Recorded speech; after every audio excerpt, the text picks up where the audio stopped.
Hey guys, tonight we're taking a slightly unusual journey as we discover why Gen Z culture is, in some surprisingly familiar ways, basically medieval China.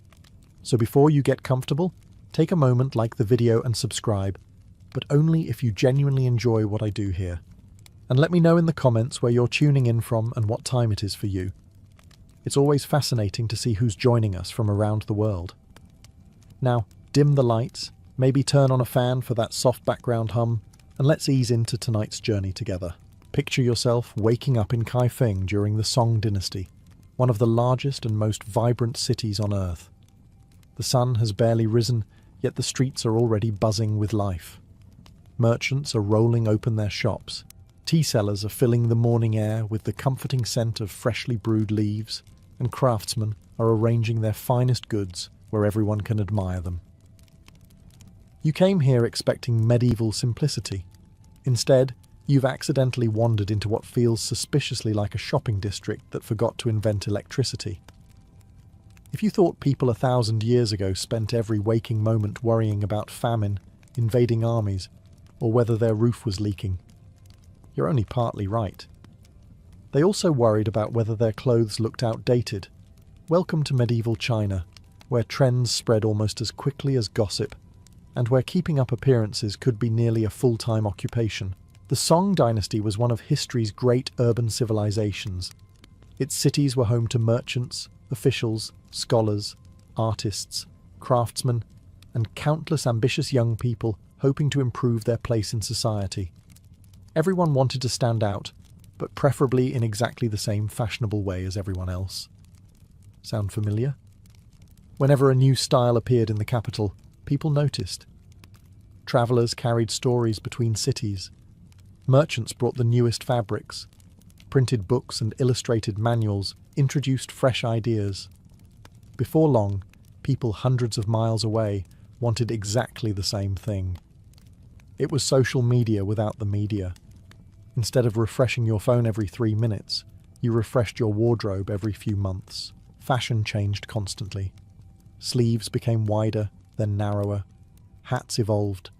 Hairstyles shifted. Certain colours suddenly became desirable, while yesterday's favourite look quietly became today's embarrassment. Imagine spending a month's wages on a beautiful robe, only to discover that everyone has decided longer sleeves are now in fashion. Medieval disappointment hit just as hard. Naturally, not everyone could afford genuine luxury. Silk remained expensive, but talented tailors produced clever alternatives for customers who wanted to look wealthy from a respectable distance. History reminds us that inspired by luxury has always been an excellent business model. Your home mattered too. A carefully chosen porcelain vase, elegant lacquer furniture, or a beautifully painted screen quietly announced that you were a person of culture. You didn't have to tell visitors you had excellent taste. You simply positioned your expensive ceramics where absolutely everyone could accidentally notice them. Books played a surprisingly large role in all this. Thanks to advances in woodblock printing, poems, paintings, stories, and fashionable ideas circulated farther than ever before. A respected scholar could influence thousands of people he'd never meet. In modern terms, he was an influencer whose biggest concern wasn't the algorithm. It was whether his brushstrokes looked elegant enough. Of course, if you lived in a remote farming village, trends arrived much more slowly. Your biggest fashion decision might involve choosing the least patched tunic before visiting the market. But in the great cities, staying informed mattered. Knowing what was fashionable signaled that you were educated, connected, and perhaps moving upward in society. As you wander through Kaifeng's crowded streets, you'll quickly realize something rather amusing. Replace printed scrolls with smartphones, substitute market squares for social media feeds, and exchange silk robes for designer sneakers, and the whole scene begins to feel remarkably familiar. The technology has changed dramatically. Human beings, on the other hand, seem to have updated far less often. So you've managed to buy a fashionable robe, your porcelain vase is strategically displayed where every visitor can admire it, and you've memorized a few poems in case someone unexpectedly starts quoting literature over tea. Congratulations, You've officially entered medieval China's version of trying to look interesting. But here's the problem. Trends don't create themselves. Someone has to convince everyone else that a particular hairstyle, painting, poem, or way of drinking tea is suddenly the greatest thing since cooked rice. Enter the influencers. Only they weren't filming 30-second videos. They were writing poetry. In medieval China, especially during the Song dynasty, celebrities certainly existed. Famous poets, painters, calligraphers, musicians, and scholars attracted enormous admiration. Their work was copied, discussed, collected, and sometimes obsessed over by complete strangers.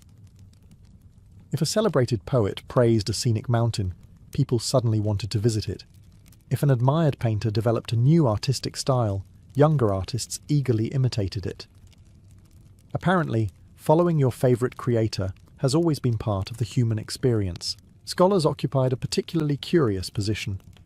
Passing the imperial examinations transformed ordinary young men into respected members of society. Successful scholars didn't just gain government jobs, they became cultural trendsetters. Their handwriting was admired. Their opinions carried weight. Even their taste in tea, gardens, and music could influence wealthy families trying to appear sophisticated. Imagine becoming famous because your handwriting looked especially elegant. Actually, don't. Your wrist already hurts just thinking about it. Artists enjoyed similar prestige. Wealthy collectors competed to purchase celebrated paintings or examples of beautiful calligraphy. Owning an authentic work by a famous master wasn't simply decoration. It quietly informed your guests that you possessed wealth, education, excellent taste, and enough disposable income to spend it on ink rather than another pig. Then there were the famous courtesans. Unlike ordinary entertainers, elite courtesans were often highly educated. Many mastered poetry, music, singing, painting, and conversation. Wealthy merchants and scholars gathered in elegant entertainment districts, not only for company but also for intellectual discussion. A witty conversation with a celebrated courtesan could enhance your reputation almost as much as publishing a respected poem yourself. If that sounds surprisingly modern, that's because reputation has always depended partly on who people see you spending time with. Even emperors occasionally shaped trends without intending to. A ruler's preferences for certain paintings, ceramics, gardens, or fashions often inspired imitation throughout the empire. When the most powerful man in China decided something looked elegant, very few people rushed to disagree. It was an early lesson in influencer marketing, except the influencer also happened to command several 100,000 soldiers. As you walk through Kaifeng, you'll notice that everyone seems to be watching someone else. Scholars admire famous poets. Merchants copy successful officials. Young artists imitate celebrated masters. The platforms may have changed. The followers never really did. By now you've accepted that medieval China had influencers, trendsetters, and enough social pressure to make you second-guess your wardrobe before leaving the house. Unfortunately for your wallet, we're only getting started. If you imagined everyone wearing the same plain robe for decades, history has another surprise waiting. Fashion in medieval China was anything but frozen in time. Styles changed, tastes evolved, and people paid close attention to who was wearing what. Entire industries thrived because someone, somewhere, decided last year's sleeves suddenly looked embarrassingly old-fashioned. You sigh, glance down at your perfectly respectable robe, and immediately wonder whether you've become unfashionable during breakfast. The Song dynasty was an era of extraordinary prosperity.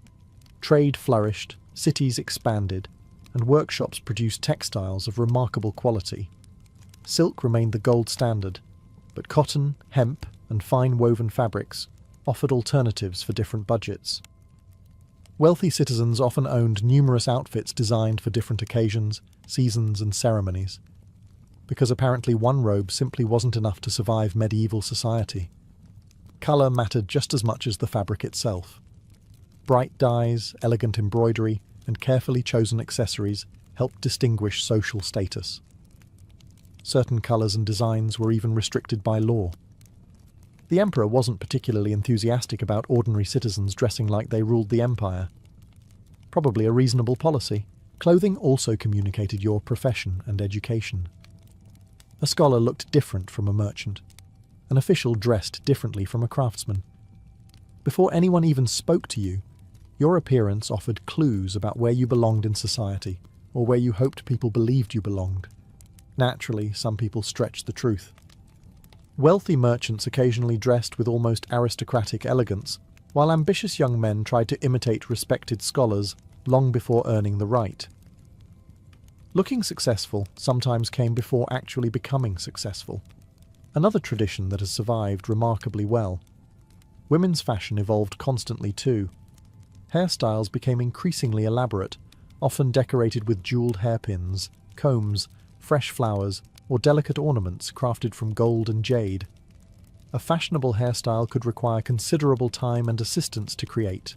After spending 2 hours arranging your hair, you would naturally hope nobody suggested taking a walk during a windy afternoon. Footwear, belts, hats, fans, and jewellery all completed the outfit. None of these details were random. Every accessory subtly communicated refinement, wealth, or personal taste.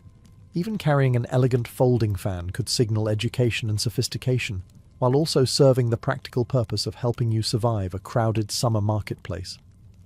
Perhaps the greatest irony is that everyone wanted to appear effortlessly elegant. Achieving that effortless appearance often required expensive fabrics, talented tailors, skilled hairdressers, carefully selected accessories, and enough preparation to make getting ready for a royal wedding seem perfectly reasonable. As you continue through medieval China, you begin to notice something strangely comforting. Every generation believes it has invented fashion. Every generation is wrong. At this point, you've dressed well, learned a few fashionable poems, and successfully pretended to understand expensive art without accidentally turning the painting upside down. Now comes the real challenge: getting a job. If you're hoping for a comfortable position in the imperial government, there's only one path that truly matters: passing the civil service examinations. These exams were among the most demanding in history, and they shaped the lives of millions of young Chinese men for centuries. Think of them as the world's most stressful college entrance exams, except your entire family's future, your social status, and possibly your marriage prospects are all riding on the result. No pressure. The examination system rewarded knowledge rather than noble birth, at least in theory. If you mastered the Confucian classics, wrote elegant essays, and demonstrated exceptional reasoning, you could rise from an ordinary family to become a respected government official. It was one of the most merit-based systems the medieval world had ever seen. It was also absolutely exhausting. From childhood, students memorized enormous volumes of classical texts. Not summaries, not highlights, the entire works. Day after day, year after year, they copied passages, practiced calligraphy, debated philosophy, and refined their essays until every sentence flowed with perfect balance. Success demanded discipline that bordered on obsession. If you complain about reading 30 pages for school, medieval Chinese students would probably stare at you in complete silence. Then hand you another 5,000 pages. Families invested everything in promising sons. Parents hired tutors whenever they could afford them. Relatives contributed money. Entire households quietly revolved around one student's education because everyone understood what success could bring. A government position meant prestige, financial security, influence, and honor, not just for you, but for your entire family. Failing, however, could be devastating. Some candidates spent decades taking the exams again and again. They travelled hundreds of miles, rented rooms near examination halls, and devoted their adult lives to chasing a single opportunity. Many never succeeded. Imagine preparing for the same final exam until you're 50. Suddenly your high school chemistry test seems almost therapeutic. The examination compounds themselves looked intimidating. Thousands of tiny brick cells stretched in endless rows. During the exams, candidates were locked inside these narrow spaces for days at a time with little more than food, writing materials, and enough determination to keep their sanity from quietly leaving through the window. Cheating was severely punished. Papers were copied by officials before grading, so examiners couldn't recognize handwriting. Candidates were searched before entering. Some even tried hiding notes inside clothing or writing microscopic characters on personal belongings. Apparently, the phrase creative studying techniques has always had its limits. Yet, despite the immense pressure, young people continued chasing this dream generation after generation. Because whether it's earning an imperial degree or refreshing your inbox after submitting job applications, hope has always been one of humanity's strongest motivations. Some things, it seems, never stop being worth the stress. After surviving the imperial examinations, or, more realistically, surviving another week of preparing for them, you begin to notice something curious. People keep staring at your handwriting. Not your face, not your clothes, your handwriting. Welcome to medieval China, where your penmanship could say more about you than your entire personality. In the Song dynasty, beautiful calligraphy wasn't simply considered neat writing. It was one of the highest forms of artistic expression, a reflection of your education, discipline, temperament, and moral character. A few strokes of a brush could convince people that you were wise, refined, patient, and worthy of respect, or that you desperately needed more practice. Imagine applying for your dream job today, only for the interviewer to reject you because the letter G looked slightly overconfident. That isn't far from how seriously calligraphy was taken. Every educated person spent years learning how to hold the brush correctly. The amount of ink mattered. The pressure mattered. The speed mattered. Even the pauses between strokes mattered. Writing wasn't rushed. Every movement was expected to look deliberate and controlled. If you sneezed halfway through a character, history was unlikely to remember it as your finest work. Masters developed recognizable styles that students eagerly copied. Some handwriting appeared bold and energetic, while others favoured elegance and restraint. Collectors admired famous examples almost the way people today admire original paintings or signed memorabilia. Owning a piece written by a celebrated calligrapher instantly elevated your cultural status. Displaying it prominently where visitors could accidentally notice it was, of course, entirely coincidental. Calligraphy also became a surprisingly social activity. Friends exchanged poems written by hand. Scholars gathered to admire each other's brushwork. A beautifully written letter carried emotional weight that went beyond the words themselves. Even an ordinary message became memorable if written with exceptional skill. In many ways, your handwriting became your personal brand. Before anyone met you, they might already know your reputation through your essays, poems, or letters circulating among scholars. A graceful script suggested careful thinking and refined taste. Sloppy writing suggested, well, perhaps a little less refinement. Harsh? Possibly. But remember, these were people who believed self-discipline revealed itself in almost everything you did. The remarkable thing is that calligraphy rewarded patience rather than speed. There was no shortcut, no secret technique, and certainly no magical brush that transformed terrible handwriting overnight. Improvement came from repeating the same movements thousands upon thousands of times until they became second nature. As you watch scholars quietly practicing beside open windows, dipping their brushes into fresh ink before beginning another page, you're reminded that every generation finds a different way to present itself to the world.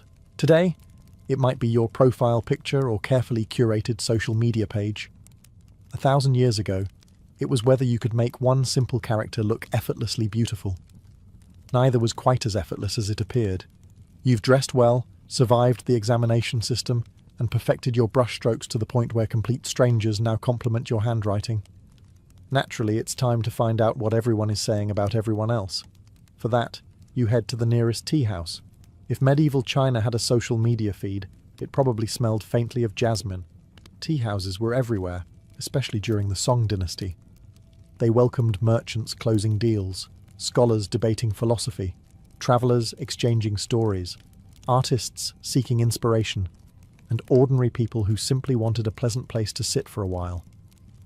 They weren't just businesses, they were information networks. Walk through the door and you'll immediately hear conversations flowing in every direction. One table discusses politics, another argues about poetry. Across the room, merchants debate silk prices, while a traveller casually mentions strange customs from a province hundreds of miles away. Within an hour, you've learned 3 new recipes, 2 business opportunities, and at least 5 scandals involving people you've never met. Some things never lose their appeal. News travelled surprisingly fast through these gathering places. Before newspapers became widespread, information often spread by conversation. Travellers carried stories from distant regions. Officials discussed recent government decisions. Merchants shared rumours about changing markets. Of course, not every story was entirely accurate. Someone always knew someone whose cousin had personally witnessed something extraordinary. Whether that cousin actually existed remained wonderfully unclear. Tea itself became an experience rather than simply a drink. Connoisseurs debated which leaves came from the finest mountains, which water produced the best flavour, and exactly how tea should be prepared. Entire books were written on the subject. Imagine ordering a cup of tea and accidentally starting a 40-minute discussion about mineral content. Actually, don't. That conversation probably still exists somewhere. Entertainment filled many tea houses as well. Professional storytellers recounted famous battles, ghost tales, romantic adventures, and historical dramas. Musicians performed elegant melodies, while audiences listened between conversations. Some establishments even hosted performers who attracted regular crowds eager for the latest story. If a storyteller introduced an especially exciting tale, word spread quickly across the city. Soon, everyone wanted to hear it. Congratulations! You've just witnessed a medieval viral trend. Tea houses also provided something every society needs: a place to see and be seen. Wearing your finest robe suddenly made more sense when dozens of people might notice it. Scholars hoped influential officials would recognize them. Merchants searched for wealthy customers. Young people quietly observed potential marriage prospects without making it too obvious. Or at least they hoped it wasn't obvious. As evening settles over the city and lanterns begin glowing outside the tea house windows, you realize these lively rooms offered far more than warm drinks. They connected people. And whether those connections happen across polished wooden tables or glowing phone screens, human beings have always found a comfortable place to exchange ideas, share stories, and politely discuss everyone else's business. After spending several evenings in tea houses, you've started to feel rather sophisticated. You can discuss poetry. You nod thoughtfully whenever someone mentions philosophy.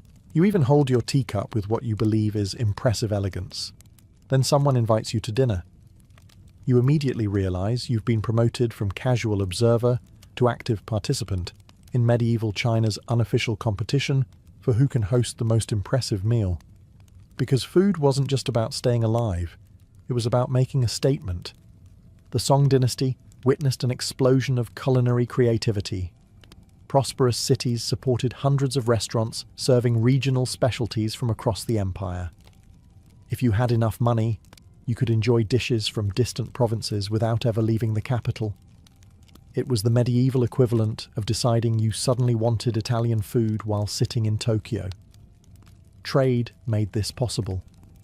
Merchants transported spices, fruits, seafood, fine wines, and luxury ingredients over enormous distances. Wealthy families took pride in serving unusual delicacies that demonstrated both their wealth and their connections. If your guests asked, "Where did you find this?" you were already winning. Banquets became elaborate performances.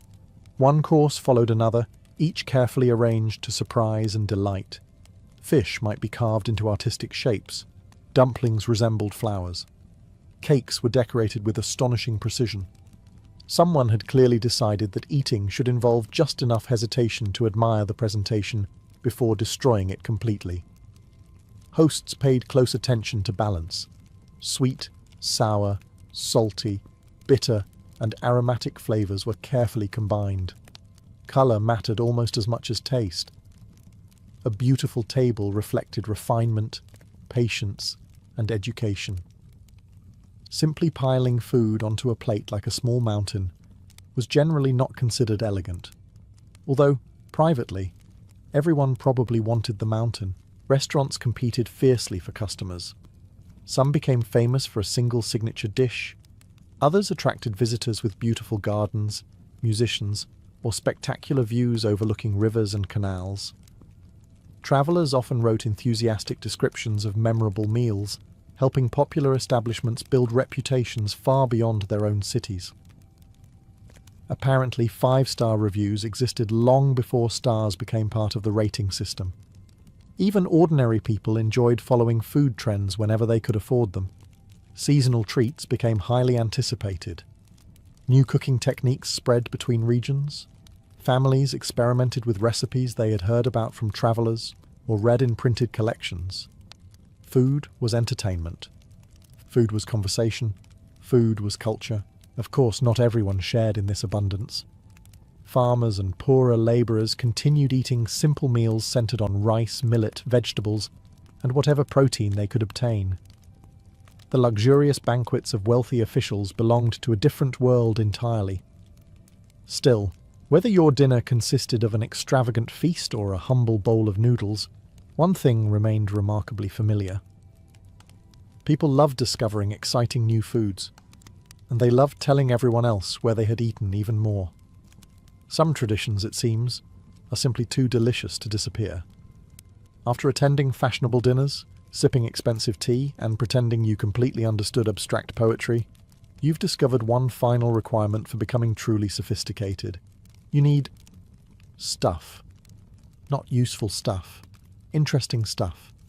Welcome to the wonderfully expensive hobby of collecting. In medieval China, especially during the Song dynasty, collecting beautiful objects became something of an obsession among scholars, wealthy merchants, and government officials. Owning rare items wasn't simply about showing off your wealth. At least, that was the official explanation. Unofficially, showing off was certainly helping. The most sought-after treasures included porcelain, paintings, calligraphy, jade carvings, bronze antiques, rare books, unusual stones, and finely crafted inkstones. A single object could become famous if people believed it had once belonged to a celebrated poet or respected emperor, because apparently history's oldest marketing strategy is simply saying, "A famous person touched this." Scholars spent years searching for the perfect painting, or the most elegant ceramic bowl. They discussed tiny details that most people would never notice: the colour of the glaze, the balance of a brushstroke, the texture of polished jade. You stare politely at a small porcelain cup while everyone around you nods with admiration. It looks very cup-shaped. Fortunately, nobody asks for your opinion. Some collectors became experts capable of identifying genuine masterpieces from clever imitations. Others were considerably less successful. Forgers quickly realized that wealthy people were willing to pay extraordinary sums for rare antiques. Before long, workshops were producing convincing copies of ancient bronzes and ceramics. Buyers proudly displayed their 200-year-old treasure, occasionally unaware that it had been completed sometime around last Tuesday. Counterfeit collectibles have been disappointing optimistic buyers for centuries. Collecting wasn't always a solitary hobby either. Friends gathered to admire each other's newest acquisitions, compare paintings, exchange books, and debate which artist deserved greater recognition. These meetings became social events where conversation flowed almost as freely as the tea. Naturally, everyone tried very hard to appear completely relaxed about owning incredibly rare objects. "Oh, this old painting. I almost forgot I had it." You absolutely did not forget you had it. Books became prized possessions as well. Thanks to advances in printing, more people could build personal libraries than ever before. Owning shelves filled with history, philosophy, poetry, and science quietly demonstrated both education and curiosity. Visitors immediately noticed. Conveniently, the shelves were usually positioned where visitors could hardly miss them. At this point, you've managed to look fashionable, speak intelligently about poetry, survive several tea house debates, and perhaps even exchange a few meaningful glances with someone across a lantern-lit garden. You feel like you're fitting in. Then your host casually invites you to visit his home. Within about 30 seconds, you realise you've been outclassed. Because in medieval China, success wasn't always announced with words. It was displayed. The Song dynasty produced one of the wealthiest urban societies the medieval world had ever seen. Trade flourished, businesses expanded, and successful merchants accumulated fortunes that rivaled those of old aristocratic families. Naturally, everyone wanted others to know they were doing well, preferably without appearing too eager. This delicate balancing act became an art form. A respected scholar's home might contain elegant wooden furniture, carefully arranged paintings, polished bronze vessels, shelves filled with books, and a small indoor garden designed to create an atmosphere of effortless refinement. The key word being effortless, because nothing says effortless quite like spending several months planning exactly where to place a flower pot. Gardens themselves became powerful status symbols.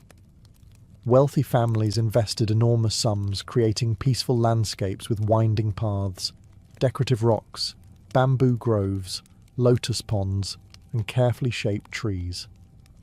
The goal wasn't simply beauty. It was creating a place that suggested its owner possessed enough wealth to spend valuable land on something other than growing food. An impressive luxury in any century. Even pets reflected status. Exotic birds with beautiful songs, rare fish swimming through ornamental ponds, and unusual animals occasionally appeared in elite households. Owning something uncommon quietly reminded visitors that your connections and your budget extended well beyond the ordinary. Although convincing a particularly stubborn bird to sing on command was apparently much harder than purchasing it. Clothing continued to play its role as well. Fine silk robes, embroidered belts, jade ornaments, and carefully crafted shoes all communicated social standing before you even introduced yourself. The trick was appearing elegant without crossing the invisible line into looking arrogant. A line that everyone claimed to understand. A line that very few consistently found. Perhaps the most valuable status symbol, however, wasn't something you could buy. It was time. Having enough leisure to paint, compose poetry, study philosophy, tend a garden, host elegant gatherings, or practice calligraphy suggested you weren't trapped by the daily struggle to earn your next meal. Free time itself became a quiet display of success. Ironically, many wealthy people worked tirelessly to create the appearance that they never had to work at all. As you leave another beautifully decorated home, you begin noticing the pattern. People weren't collecting beautiful things simply because they enjoyed them. They were carefully telling a story about themselves. Today that story might be told through luxury cars, designer watches, perfectly curated homes, or carefully edited social media photos. 1,000 years ago, it was told through silk robes, porcelain, gardens, and libraries, different props, exactly the same audience. And just like today, everyone insisted they weren't trying to impress anyone, while hoping everyone noticed anyway. You've explored elegant gardens, admired priceless paintings, and politely pretended to understand why one particular porcelain bowl is apparently more exciting than all the other porcelain bowls. Now you're ready for a night out, and medieval China has no shortage of options. One of the biggest surprises waiting for you is just how entertained people expected to be. The great cities of the Song dynasty weren't quiet places where everyone stayed home, reading Confucius by candlelight. They were filled with music, laughter, performances, festivals, storytellers, and crowds looking for the next exciting attraction. If anything, people were remarkably good at finding reasons not to stay home. As evening falls, lanterns illuminate busy streets, while entertainment districts come alive. Tea houses fill with audiences listening to professional storytellers recount famous battles, ghost stories, romantic adventures, and legendary heroes. The best performers don't simply read from a script, They perform. Their voices rise and fall dramatically. They imitate different characters. They pause at exactly the right moment, leaving the audience desperate to hear what happens next. Congratulations. You've just discovered the medieval version of ending every episode on a cliffhanger. Musicians are equally popular. Skilled performers play instruments such as the guqin, pipa, flutes and drums, filling restaurants and gardens with elegant melodies. Wealthy families often invite musicians to private banquets, while public performances attract crowds throughout the city. Some songs become incredibly fashionable. You can't stop hearing them. Eventually you begin wondering whether ancient people also complained. They keep playing the same tune everywhere. The answer is almost certainly yes. Theatre flourishes as well. Early forms of Chinese opera combine music, dance, colourful costumes, comedy, and dramatic storytelling into unforgettable performances. Audiences cheer for heroes, laugh at clever servants, and eagerly discuss memorable scenes long after the actors leave the stage. If one production becomes especially successful, everyone wants tickets. Apparently sold-out shows existed long before online booking systems found creative ways to crash. Acrobats and street performers gather wherever crowds assemble. Jugglers toss impossible numbers of objects into the air. Skilled martial artists demonstrate astonishing techniques. Magicians perform tricks that leave audiences scratching their heads, convinced real spirits must somehow be involved. The magician, naturally, never explains. Professional wrestling may reveal its secrets. Professional magic never does. Children gather around puppet shows while adults gamble on games of strategy or watch competitive board games played by astonishingly talented masters. Even flying kites evolves into both recreation and artistic expression, with elaborate designs decorating the skies during festivals. As you wander through the lively streets, you realise entertainment isn't simply filling spare time, it's creating shared experiences. Tomorrow morning, everyone will be talking about the funniest storyteller, the most spectacular acrobat, or the actor who completely stole the show. 1,000 years later, the conversations sound remarkably similar. Only now, instead of recommending a performance at the local theatre, someone sends you a link. After weeks of exploring medieval China, you've reached a sensible conclusion.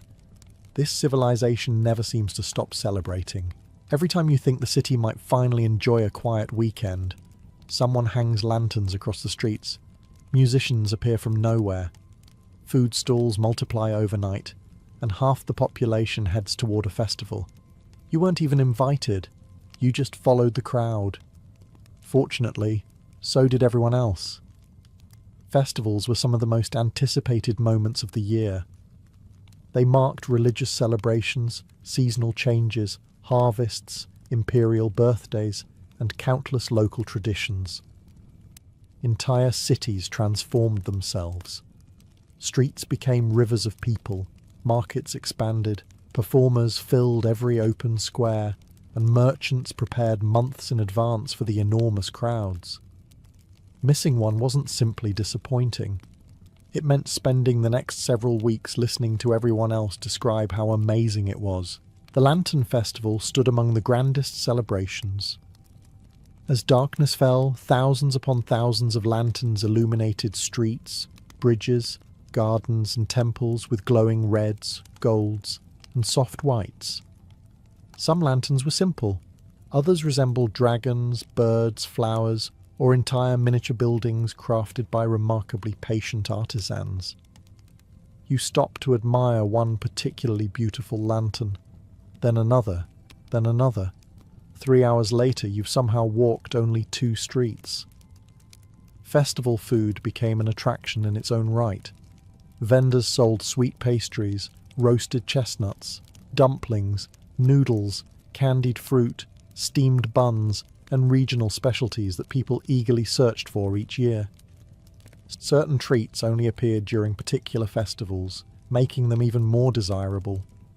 Apparently, limited-time menus have been emotionally manipulating customers for centuries. Games and competitions filled every available space. Families solved lantern riddles for prizes. Children chased colourful toys through crowded streets. Musicians competed for audiences, while storytellers tried to gather the largest crowds with tales of heroes, ghosts, or impossible romances. Of course, everyone wanted to attend the most popular performances. Nobody wanted to discover afterward that another storyteller had been even better. Sound familiar? Festivals also offered something increasingly rare in everyday life. Everyone was together. Scholars stood beside merchants. Craftsmen wandered alongside wealthy officials. Travellers mixed with local families. For a brief moment, people from very different backgrounds shared the same music, the same food, and the same excitement. It created memories people talked about for months, perhaps even longer, if something especially unusual happened. As you make your way home beneath glowing lanterns, carrying a snack you definitely didn't plan to buy, you notice the streets are still full despite the late hour. Nobody seems eager for the celebration to end, because human beings have always feared missing the moment everyone else will remember. Today, that feeling might arrive through photos, videos, and endless social media posts. 1,000 years ago, it arrived when your neighbour cheerfully began a sentence with, "You should have been there," and somehow made those 4 words feel like the greatest tragedy of the entire dynasty. After attending enough banquets, festivals, and tea houses, you've started recognising familiar faces around the city. The famous poet, the respected scholar, the wealthy merchant with the impressive garden, the man who insists every conversation somehow returns to his porcelain collection. Then one morning, everyone is talking about someone else. Not because they accomplished something remarkable, because they embarrassed themselves. You quickly learn that reputation in medieval China wasn't something you owned forever. It was something you had to protect every single day. Confucian society placed enormous importance on honour, dignity, proper behaviour, and what historians often describe as saving face. While the exact idea was more complex than the modern expression, your public image mattered tremendously. How people viewed your character could influence friendships, business opportunities, marriage prospects, and even your career. One foolish mistake had a habit of becoming everyone's favourite conversation. Tea houses helped with that. News travelled astonishingly fast through crowded cities. An official who accepted an obvious bribe, a scholar caught behaving dishonourably, or a merchant accused of cheating customers could find their reputation damaged almost overnight. There were no trending hashtags. There were, however, thousands of people who enjoyed repeating an interesting story, which often proved just as effective. Scholars especially lived under constant scrutiny. They were expected to embody Confucian virtues: honesty, humility, respect, self-control, and integrity. Passing the imperial examinations earned admiration, but it also meant people expected exemplary behaviour. Imagine finally achieving your dream job, only to discover everyone now expects you to be morally flawless. That sounds exhausting. Public criticism wasn't always official. Friends, neighbours, colleagues, and local communities quietly judged behaviour every day. Gossip acted as an invisible form of social pressure. Nobody wanted to become known as dishonest, arrogant, irresponsible, or lacking proper manners. And once a reputation formed, changing it could take years. Literature often reinforced these values. Plays, poems, and popular stories praised loyal friends, faithful spouses, honest officials, and selfless heroes, while greedy or corrupt characters usually received endings that served as gentle reminders not to imitate them. History had surprisingly little patience for villains who refused to learn their lesson. Of course, rumours weren't always fair. Sometimes stories grew larger every time they were retold. A small misunderstanding became a dramatic scandal after passing through enough conversations. By the time the tale reached the other side of the city, even the original participants might struggle to recognize it. Apparently, exaggeration has enjoyed remarkable historical consistency. As you continue walking through the busy streets, you begin noticing that people are constantly managing how others perceive them. They choose their words carefully, behave respectfully in public, dress appropriately, and avoid unnecessary conflict whenever possible. Not because they were pretending to be someone else, because reputation was one of the few possessions that couldn't simply be purchased once it was lost. Whether it's medieval gossip spreading through tea houses, or modern opinions spreading across the internet, one lesson remains surprisingly unchanged. People may forget what you wore. They rarely forget what they heard about you. By now, you've probably reached an unavoidable conclusion. Medieval China feels surprisingly modern. People followed trends. They obsessed over reputation. They chased careers, collected expensive hobbies, worried about relationships, and attended every festival they could find. Surely, you think, there must be one major difference. Then you overhear an elderly scholar complaining about young people, and suddenly, everything makes perfect sense. Every generation in medieval China believed the next one was changing too quickly. Older scholars often grumbled that young students cared more about appearances than genuine learning. They worried that fashionable clothes, elegant parties, and popular entertainment distracted people from serious study. Some argued that ancient virtues were being forgotten as cities became wealthier and more comfortable. Apparently, kids these days is one of humanity's oldest surviving traditions. Confucian thinkers regularly encouraged young people to practice humility, discipline, and respect for elders. Those ideals had existed for centuries, but every new generation had to hear them all over again. Because every older generation quietly assumes they were the last sensible people to ever exist. Young scholars, meanwhile, didn't necessarily see themselves as irresponsible. They simply grew up in a different world. The Song dynasty was richer, more urban, and more connected than many earlier periods. New technologies, expanding trade, and growing cities naturally changed how people dressed, worked, and socialized. Progress has a habit of making previous generations uncomfortable. Printing is a perfect example. Older intellectuals sometimes worried that books becoming easier to obtain would somehow reduce the value of learning. If knowledge became too accessible, would students appreciate it as deeply? You can almost hear the conversation. When I was your age, we copied every page by hand. And we respected the brush. Modern students suddenly feel very fortunate. Fashion created similar debates. Every few years, someone insisted that clothing styles had become too extravagant. Hairstyles were criticized for being excessive. Luxury goods were blamed for encouraging vanity. History's wardrobe complaints have shown remarkable consistency. Entertainment also came under attack. Popular storytelling, music, theatre, and public performances attracted enormous audiences. But conservative voices occasionally warned that people were spending too much time having fun instead of improving themselves. Imagine being told you're enjoying yourself incorrectly. Some criticisms were undoubtedly reasonable. Rapid economic growth created inequality, encouraged excessive spending, and tempted some people to pursue status over character. Every prosperous society faces those challenges.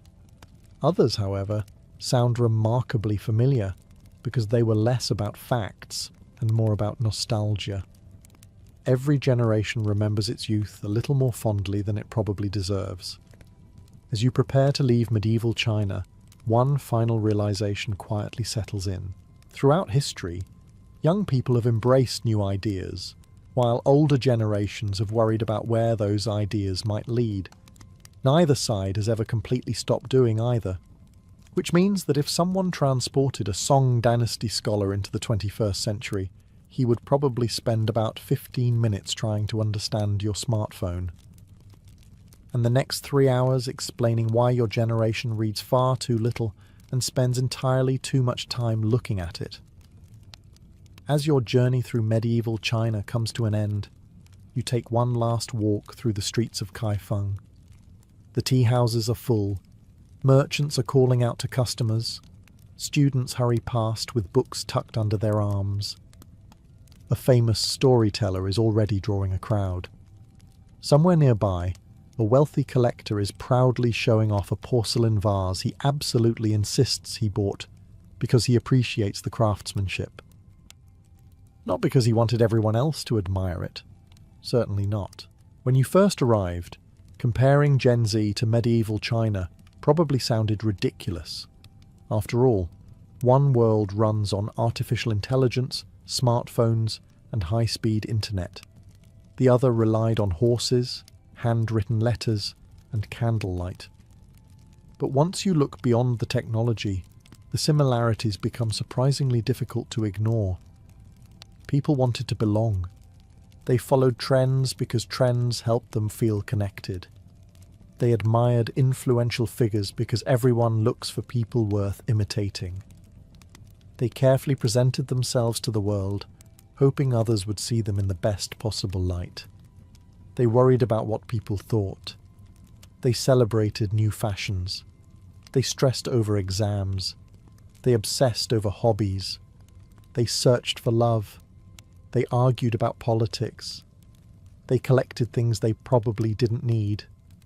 And yes, they occasionally spent far too much money trying to impress people they didn't even like. Human beings have always been remarkably committed to making life more complicated than necessary. It's tempting to believe every generation is completely unique. We often hear that today's young people are unlike anyone who came before them, that social media changed everything, that modern life created entirely new behaviours.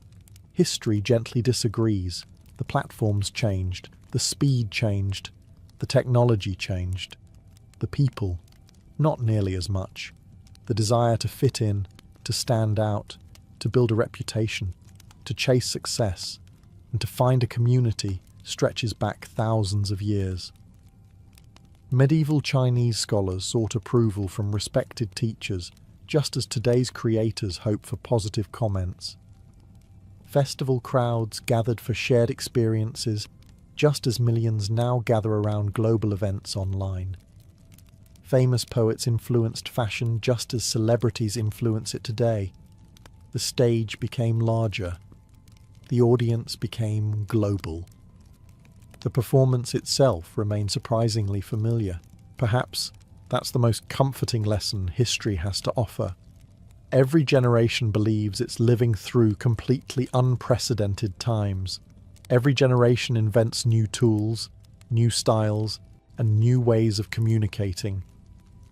Yet beneath all those changes, people continue laughing at the same jokes, worrying about the same futures, falling in love the same way, and wondering whether everyone else has life figured out better than they do. Spoiler alert. The people of medieval China didn't. Neither did their grandparents. Neither do we. Imagine waking up in ancient Rome, Athens, or Alexandria and discovering that half the city is talking about you before you've even finished breakfast. Not because you accomplished something extraordinary, not because you committed a crime, but because someone, somewhere, confidently told a story that sounded just believable enough to spread. Long before newspapers printed sensational headlines or social media rewarded outrage with endless attention, humanity had already perfected the art of gossip. The technology was different. The psychology was exactly the same. Every civilization had its own version of the rumour mill. In Greece, it gathered beneath the shaded colonnades of the agora, where philosophers debated lofty ideas only a few steps away from fishmongers debating who was secretly bankrupt. In Rome, the forum buzzed with politicians, merchants, lawyers, veterans, and idle spectators, all eager for the latest scandal. Egypt had temple courtyards filled with priests, pilgrims, and scribes. Across the ancient world, markets functioned as shopping centres, newsrooms, and comment sections rolled into one. And unlike today's anonymous online accounts, rumours came wrapped in a far more convincing package. My cousin heard it from a legionary. A merchant arriving from Corinth swears it's true. A servant in the governor's household saw everything. Whether any of these people actually existed was another matter entirely. Ancient societies depended almost completely on word of mouth. Most people could not read, and even among those who could, official announcements were rare and slow to circulate. If 20 travellers arrived from another city carrying the same exciting story, very few listeners stopped to ask whether all 20 had simply copied the first storyteller. After all, exciting stories travel much faster than accurate ones. Human beings have always preferred a dramatic explanation over a boring fact. The senator quietly retired because of poor health is respectable enough. The senator was poisoned after insulting the emperor's mistress, guarantees a crowd before lunchtime. You might think educated people were immune to this. They were not. Some of history's greatest philosophers repeated colourful rumours without much investigation. Historians often included outrageous tales simply because they were too entertaining to ignore. Even Roman emperors employed professional rumour campaigns to shape public opinion. Character assassination was not merely casual entertainment. It became a political weapon capable of toppling careers, destroying marriages, provoking riots, and sometimes ending lives. Because in the ancient world, your reputation often mattered more than the truth itself. And once a story escaped into a crowded marketplace, catching it again was about as easy as chasing a chicken through the streets of Rome while wearing formal toga. If any city in the ancient world deserved the title of gossip capital, Athens would have been a strong contender. It was a place where ideas changed civilizations, democracy was born, and citizens could spend hours discussing philosophy, politics, or whether their neighbour's son was secretly taking bribes. You might picture ancient Athens as a city filled entirely with wise old philosophers, calmly debating the meaning of life beneath marble columns. The reality was considerably noisier. The heart of the city was the agora, a sprawling marketplace that served as Athens' commercial, political and social centre. Farmers sold olives beside potters displaying fresh wares. Politicians argued with rivals, while merchants haggled over prices. Sailors returning from distant ports shared tales that grew more dramatic with every retelling. Somewhere nearby, Socrates might be questioning someone's understanding of justice while, just around the corner, two shopkeepers whispered that a prominent citizen had been seen leaving another man's wife a little too late in the evening. The Athenians loved conversation. Unfortunately, conversation did not always require evidence. Their democracy encouraged ordinary citizens to discuss public affairs, which meant politicians lived under constant public scrutiny. Reputation could determine whether someone won an election, lost a lawsuit, or found himself ostracized from the city altogether. Every ambitious statesman understood that defeating an opponent with clever speeches was useful. Damaging his character before the speech even began was often even better. One of the most famous victims was Pericles, the celebrated leader who guided Athens during its golden age. His political enemies rarely attacked only his policies. Instead, they spread stories about his private life, mocked his appearance, and targeted his companion Aspasia, portraying her as a dangerous foreign influence, manipulating Athenian politics from behind closed doors. Whether these accusations held any truth mattered less than the fact that people repeated them. Comic playwrights eagerly joined the spectacle. Public theatre became an acceptable place to ridicule famous citizens before thousands of spectators.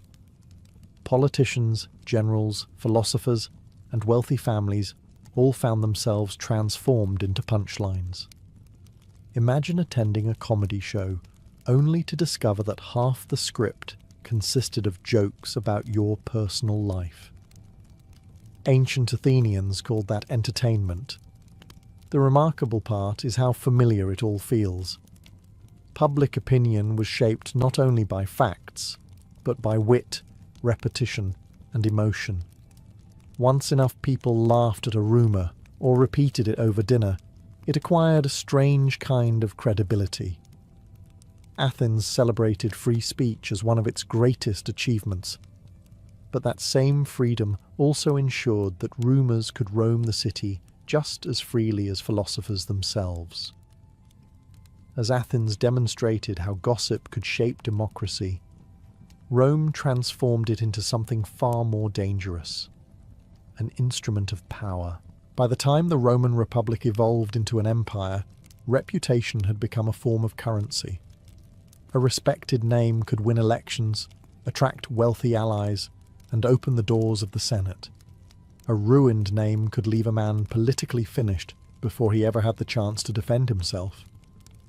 You didn't always need to eliminate your enemies.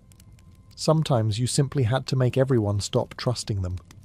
Rome offered countless places for rumours to flourish. The Forum overflowed with lawyers arguing cases, merchants selling imported luxuries, veterans swapping war stories, and politicians giving speeches. Public baths served as enormous social clubs where men of every class relaxed for hours. Barbershops buzzed with conversation, taverns echoed with exaggerated tales, and servants carried snippets of overheard conversations from one wealthy household to another. Information travelled with astonishing speed. A senator might leave a private dinner believing his secrets were safe, only to discover the following morning that half the city seemed remarkably well informed. Political campaigns were especially vicious. Candidates rarely limited themselves to promoting their own achievements. Instead, they quietly encouraged stories, questioning an opponent's courage, honesty, family, or morals. Anonymous poems mocking public figures appeared overnight on walls. Satirical verses circulated through the streets. Nobody signed their name, but everyone knew exactly who was being targeted. The Romans even had a word for damaging someone's reputation through public insult and slander: fama. Originally, it simply meant report or reputation, but it could just as easily describe the invisible force carrying whispers across the city. The poet Virgil imagined fama as a terrifying winged creature covered in countless eyes, ears, and mouths. By day she watched everything. By night she flew through the darkness, spreading truth and lies with equal enthusiasm. It was one of history's most accurate metaphors for gossip. Roman historians understood this perfectly. Tacitus frequently noted that rumours surrounded emperors, generals, and noble families. Sometimes he admitted that the stories were impossible to verify, yet he recorded them anyway, because they revealed what people believed, or wanted to believe. That distinction mattered enormously. A false accusation repeated often enough could influence court decisions, military appointments, or even succession to the throne. Once public opinion shifted, facts struggled to catch up. The Romans built magnificent roads that connected an empire stretching across 3 continents. Along those same roads travelled soldiers, merchants, officials, and travellers carrying another valuable cargo.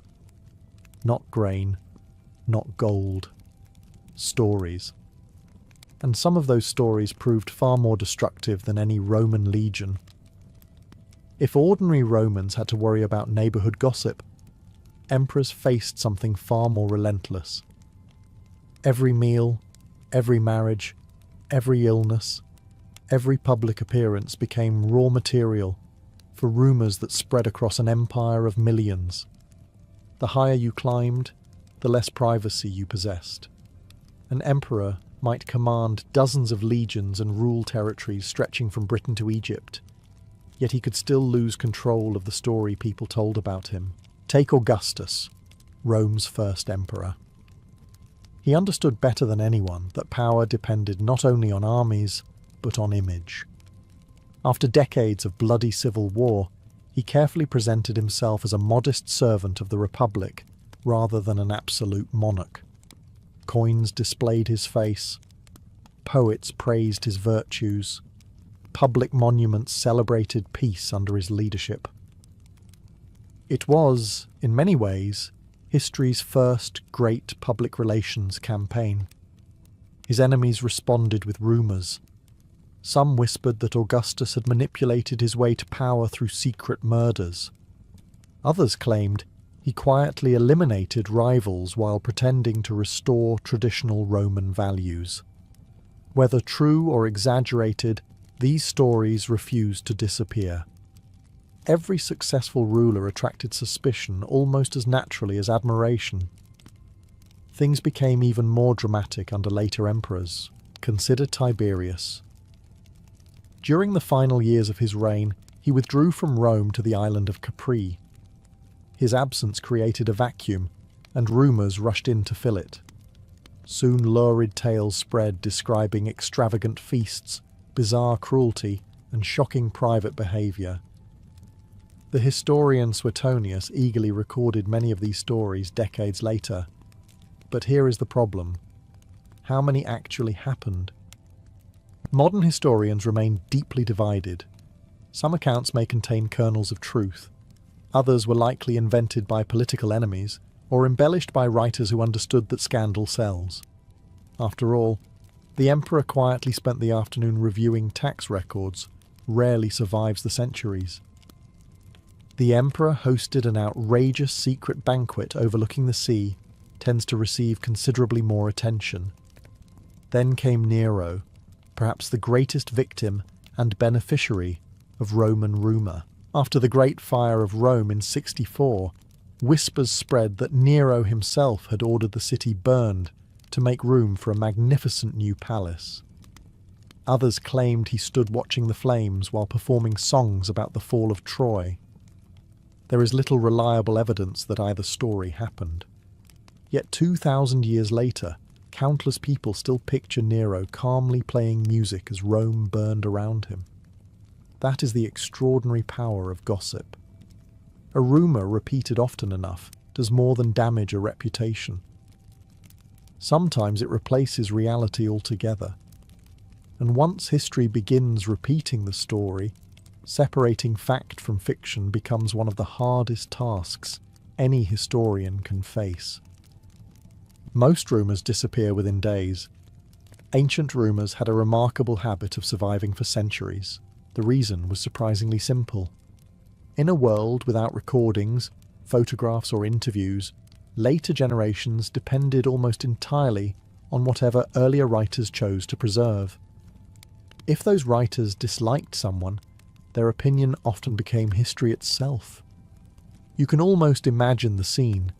A historian sits at his desk decades after an emperor has died. Witnesses are gone. Official documents have vanished. All that remains are old stories, political speeches, private letters, and rumours repeated so often they have started sounding like facts. What should he believe? Sometimes the answer was, why not write down all of it? One of the greatest examples is Suetonius, whose collection The 12 Caesars remains one of our richest sources for the early Roman emperors. His biographies are endlessly entertaining. They are filled with outrageous anecdotes, embarrassing scandals, strange habits, and colourful gossip. You learn which emperor supposedly enjoyed lavish feasts, who feared thunderstorms, who insulted senators, and who allegedly behaved in ways that would have fueled an entire year's worth of modern tabloids. The problem is that Suetonius rarely tells us how much of it he actually verified. He often introduces a story with phrases like, "it is said," or "many believed." Those few words should make every historian pause. Tacitus, another brilliant Roman historian, was generally more cautious. Yet even he occasionally recorded rumours because they revealed public opinion. He understood that whether a story was true or false, people acted on what they believed. A false accusation could spark a rebellion just as easily as a genuine crime. In other words, rumours had historical consequences, even when they were completely invented. Character assassination became especially easy after someone died.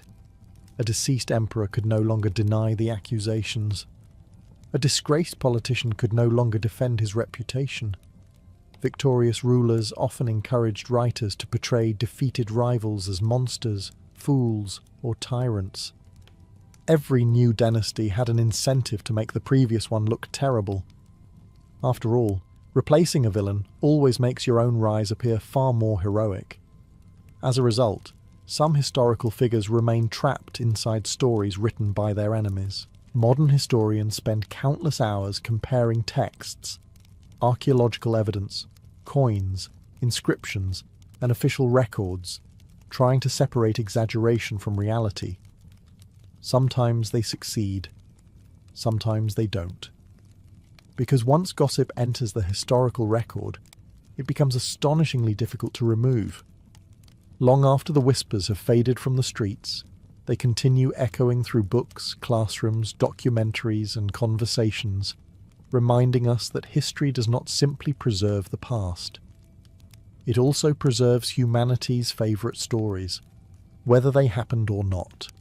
If there was one rule that remained remarkably consistent across the ancient world, it was this: powerful women attracted extraordinary rumours. The more influence a woman appeared to possess, the more outrageous the stories became. Sometimes the accusations had a grain of truth. More often they revealed far more about the fears of the storytellers than about the women themselves. Take Cleopatra, perhaps the most famous victim of character assassination in all of history. Ask someone today how she gained power, and you'll often hear the same answer: beauty and seduction. Yet the real Cleopatra was far more formidable. She spoke multiple languages, understood economics, commanded fleets, negotiated with foreign rulers, and navigated one of the most dangerous political landscapes of the ancient Mediterranean. She inherited a kingdom surrounded by Rome's expanding influence and managed to preserve Egypt's independence for nearly 2 decades.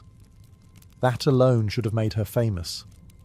Instead, many Roman writers preferred another story. After Octavian defeated Mark Antony and Cleopatra, he faced a political challenge. Rome had just endured another brutal civil war. He needed Romans to believe they had not fought fellow citizens, but had instead defeated a dangerous foreign queen who had bewitched one of their greatest generals. It was brilliant propaganda. Suddenly, Cleopatra became the exotic temptress from the East. She was portrayed as manipulative, extravagant, immoral, and almost magically capable of controlling powerful Roman men. Antony, according to this version, had not made poor political decisions of his own. He had simply fallen under her spell. Conveniently, this narrative made Octavian look like the saviour of Rome. Cleopatra never had the opportunity to answer these accusations. The Roman version largely survived because Rome won. She was hardly alone. Fulvia, the wife of Mark Antony, earned a reputation for being overly ambitious simply because she participated in politics during a time when many believed women should remain in the background. Livia, wife of Augustus, became the subject of persistent whispers, claiming she poisoned rivals to secure the throne for her son Tiberius. Ancient historians repeated these suspicions, yet modern scholars have found remarkably little evidence to support many of them. Still, the rumours endured. Ancient audiences loved dramatic villains, and a politically influential woman often fit the role perfectly. The pattern feels surprisingly familiar. Confident women were labelled manipulative. Intelligent women were called dangerous. Successful women were accused of secret schemes that supposedly explained achievements others struggled to accept. 2,000 years later, historians continue untangling fact from fiction. But one truth is difficult to ignore. Sometimes the greatest weapon used against a powerful woman was not an army, a dagger, or a courtroom. It was simply a story that refused to die. Most gossip destroys a friendship. Ancient gossip occasionally destroyed entire kingdoms. When diplomacy depended on trust, and trust depended on reputation, a carefully planted rumour could become as dangerous as an invading army. Kings, generals, and ambassadors all understood that information was a weapon. Sometimes it was far cheaper to poison an enemy's reputation than to fight his soldiers. One of the oldest examples comes from the Persian Wars. As the vast Persian Empire expanded westward, the Greeks told endless stories about Persian rulers. Kings like Xerxes were described as impossibly arrogant, endlessly luxurious, and surrounded by unimaginable wealth. Some accounts were certainly based on reality. Others grew more extravagant every time they crossed the Aegean Sea. The Persians were not simply enemies. They became symbols of everything Greeks claimed they were not. Meanwhile, Persian courts likely heard equally colourful stories about the quarrelsome Greek city-states. Tiny kingdoms constantly arguing among themselves hardly appeared capable of serious resistance. Underestimating an opponent often begins with believing flattering stories about yourself. Rumours also played a crucial role during the rise of Alexander the Great. As his armies marched deeper into Asia, stories travelled ahead of them.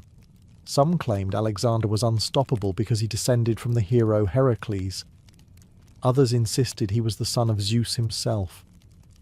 In Egypt, priests welcomed him as the son of the god Amun, strengthening this extraordinary image. Did everyone literally believe he was divine? Probably not.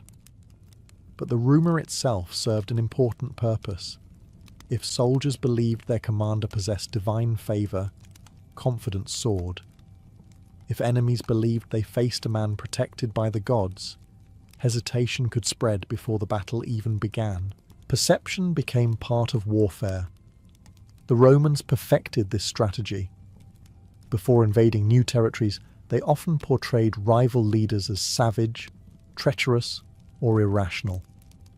Julius Caesar's own writings about Gaul carefully emphasized the dangers posed by Celtic tribes. While many descriptions reflected genuine military threats, they also helped justify years of expensive campaigning back in Rome. A terrifying enemy made an ambitious conquest seem necessary rather than opportunistic. Political rumours worked inside empires as well. False reports of an emperor's death could trigger rebellions hundreds of miles away. Whispers that a governor planned to betray the throne caused armies to change loyalties overnight. Sometimes these stories proved completely false, but by the time the truth arrived, battles had already been fought. That may be the most remarkable thing about ancient rumours. They rarely needed to be true.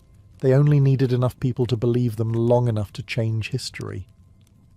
Once swords were drawn and kingdoms marched to war, correcting the original story became almost irrelevant. By then, the damage had already become part of history itself. You might assume that after centuries of archaeological discoveries and careful historical research, most ancient rumours have finally been laid to rest. Not quite. Some of history's most famous facts are actually old pieces of gossip that have simply enjoyed an exceptionally long life. Take Nero.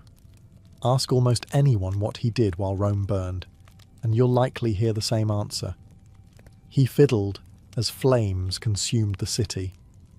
There's just one small problem. The violin would not be invented for well over 1,000 years.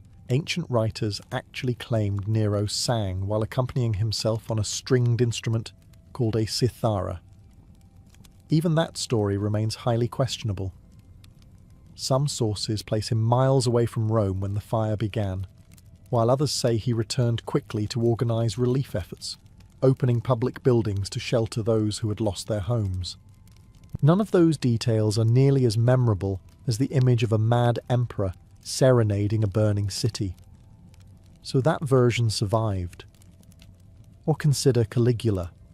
He is often remembered as the emperor who appointed his horse Incitatus as a senator.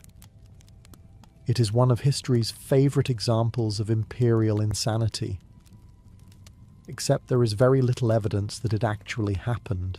Ancient sources suggest Caligula planned to honour his prized horse with extravagant gifts, and perhaps joked that the animal would make a better senator than many of the men serving in Rome. Given the emperor's sharp sense of mockery, it would not have been entirely out of character. Somewhere along the way, satire became accepted as literal history.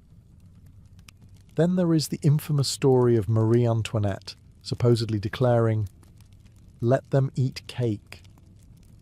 Although she lived many centuries after the ancient world, her example perfectly illustrates how character assassination works across history.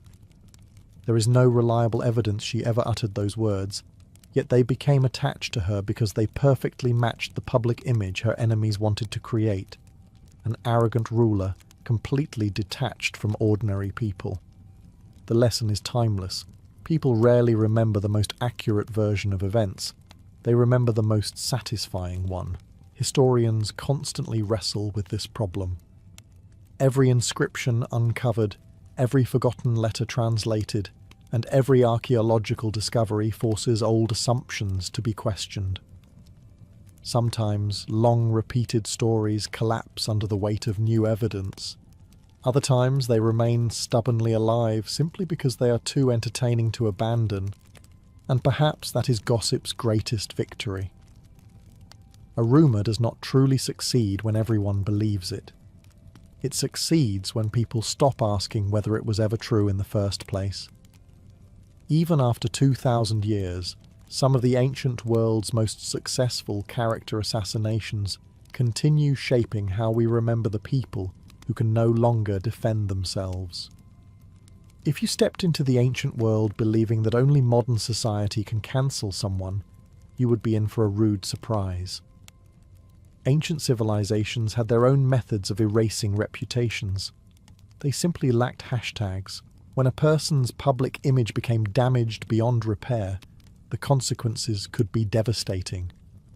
A politician might lose an election before casting a single speech. A merchant could see customers quietly disappear.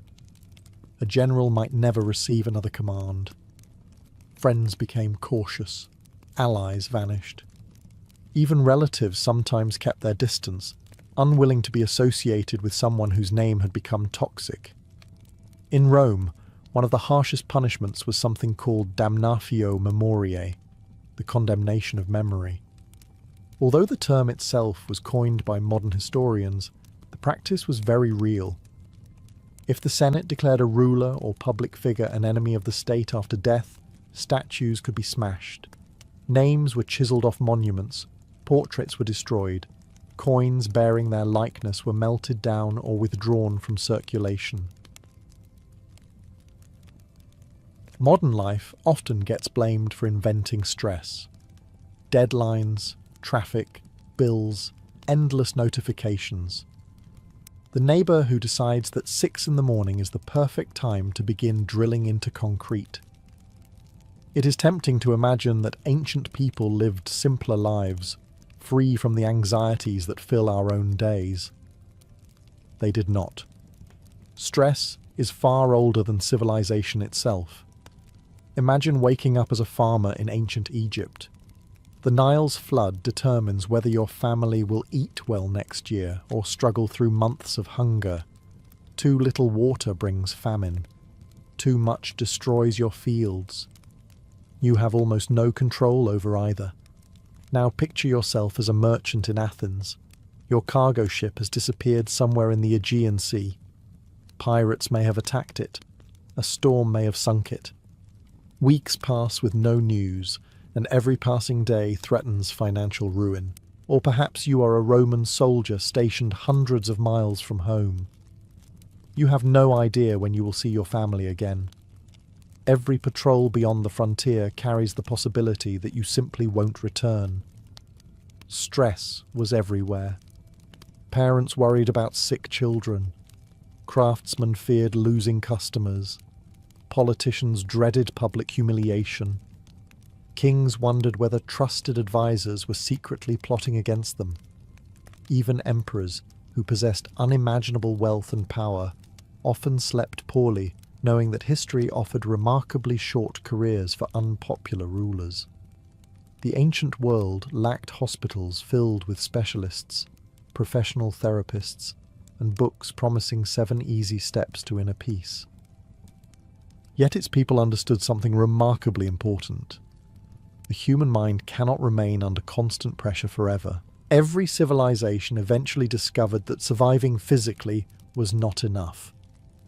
People also needed ways to recover emotionally. They needed moments of silence after chaos, laughter after hardship, companionship after loneliness, and hope after disappointment. Without realizing it, they developed many of the same coping strategies psychologists recommend today. They exercised. They spent time with friends. They walked through gardens. They attended festivals. They prayed. They listened to music. They shared meals. They found meaning in rituals that gave structure to uncertain lives. Of course, they also occasionally blamed their bad mood on an angry god or an unlucky constellation, which probably made family arguments considerably more dramatic. Still, beneath those different beliefs, the emotional needs remained strikingly familiar. Across Greece, Rome, Egypt, China, and countless other civilizations, people searched for the same thing we search for today. Not a life without problems, but enough peace, comfort, and resilience to face tomorrow when it arrived. Once ancient people accepted that life would always bring hardship, they searched for places where those burdens could be set down, even if only for a little while. That is where temples entered the story. To modern eyes, an ancient temple may seem like little more than a religious building filled with statues, incense, and priests. But for the people who walked through those massive stone doorways, it was often something much more personal. It was a refuge. Imagine leaving behind the crowded streets of Athens. The shouting merchants fade into the distance. The clatter of carts grows quieter. As you climb toward the sanctuary of Athena, the air itself seems calmer. Marble columns rise above you. Birds replace the noise of the marketplace. And for the first time all day, nobody is asking you to buy anything. That alone is enough to lower your blood pressure. The Greeks believed the gods were present within these sacred spaces. Whether you came seeking advice, forgiveness, or simply a moment of quiet reflection, entering a temple created a clear mental boundary between ordinary life and something greater. The Egyptians felt something similar. Their enormous temples were carefully designed to slow visitors down. Long processional avenues, towering gateways, dimly lit halls, and the scent of burning incense guided people away from everyday concerns. The deeper you walked into the temple, the more the outside world seemed to disappear. Modern architects might call this environmental psychology. Ancient priests simply called it sacred design. Some sanctuaries specialized in healing both body and mind. One of the most famous stood at Epidaurus in Greece, dedicated to Asclepius, the god of medicine. Pilgrims travelled from across the Mediterranean hoping to recover from illness or emotional suffering. They bathed, offered sacrifices, and eventually slept inside special chambers, believing the god would visit them in dreams and reveal a cure. Whether divine intervention actually occurred is impossible to know, but hope itself can be remarkably therapeutic. Even the Romans, often remembered for conquest and engineering, maintained small household shrines called Lararia. Every morning families paused before these little altars to honour their household gods. A brief prayer, a tiny offering of wine or bread, perhaps a few moments of gratitude before beginning another demanding day. It was a daily ritual that brought consistency to an unpredictable world. Not every prayer was answered. Not every illness disappeared. Yet these sacred places gave people something equally valuable, a feeling that they were not carrying life's burdens alone. Sometimes the greatest comfort was not certainty that everything would be fine. It was simply believing that someone, whether a god, an ancestor, or the universe itself, was listening in the silence. Temples offered peace through silence. Festivals offered peace through noise. After weeks or even months of hard labour, ancient people understood that the mind needed something different from routine. Fields still had to be ploughed, walls repaired, taxes paid, and children fed. But every so often, society collectively agreed on something surprisingly healthy. Work could wait. Across the ancient world, calendars were filled with festivals that interrupted ordinary life. Some honoured the gods. Others celebrated the harvest, military victories, or the changing seasons. Whatever the reason, they all accomplished something remarkably similar. They gave people permission to stop worrying. Perhaps nowhere was this more obvious than during Rome's Saturnalia. Held each winter in honour of Saturn, the god of agriculture, Saturnalia turned Roman society upside down for several unforgettable days. Schools closed. Many businesses stopped operating. Gambling, normally restricted, became acceptable. Small gifts were exchanged. Homes were decorated with greenery, and enormous feasts stretched late into the evening. Most famously, social roles temporarily blurred. Masters often served food to their slaves, who were allowed to joke freely with their owners without fear of punishment. It was not true equality, and once the festival ended, Roman society quickly returned to normal. But for a brief moment, laughter replaced hierarchy. Even the strictest Roman might spend the day wearing a colourful cap instead of his usual serious expression. The Greeks found their own escape through festivals honouring Dionysus, the god of wine, theatre, and celebration. Thousands gathered to watch dramatic tragedies and outrageous comedies performed in enormous open-air theatres. They laughed together, cried together, and watched stories of heroes overcoming impossible hardships.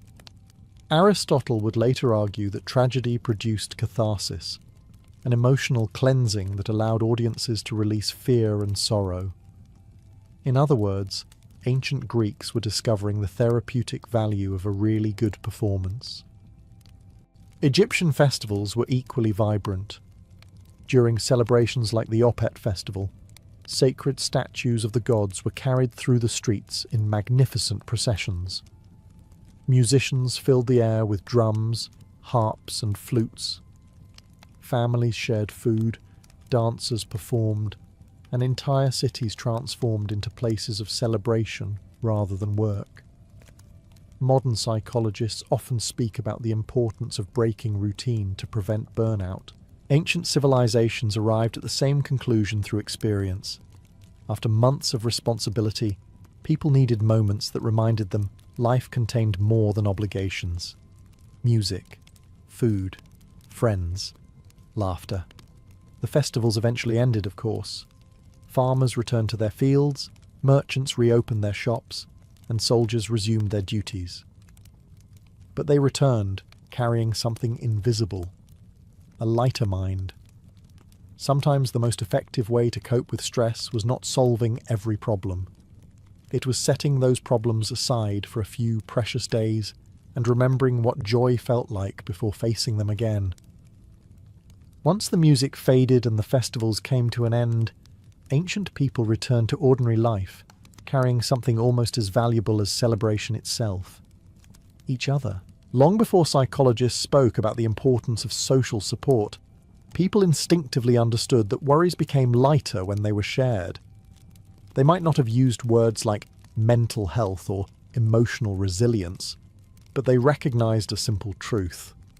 No one was meant to carry life's burdens alone.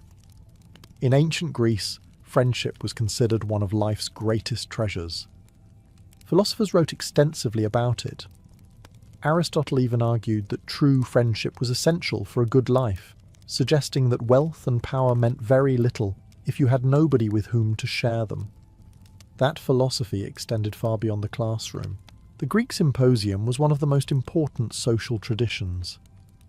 After dinner, friends gathered to drink diluted wine, discuss politics, philosophy, poetry, music, or simply tell stories about their day.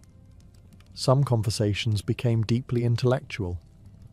Others almost certainly ended with someone insisting they could sing much better after their fourth cup of wine. History suggests they usually could not. The point was never perfection, it was companionship. Rome developed similar customs. The evening meal, known as the cena, often became the social highlight of the day. Families reunited after work, while friends and neighbours gathered for long dinners that stretched well into the evening.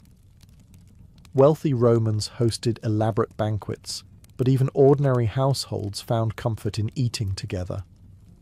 Sharing bread, olives, vegetables, cheese and conversation created something far greater than the meal itself.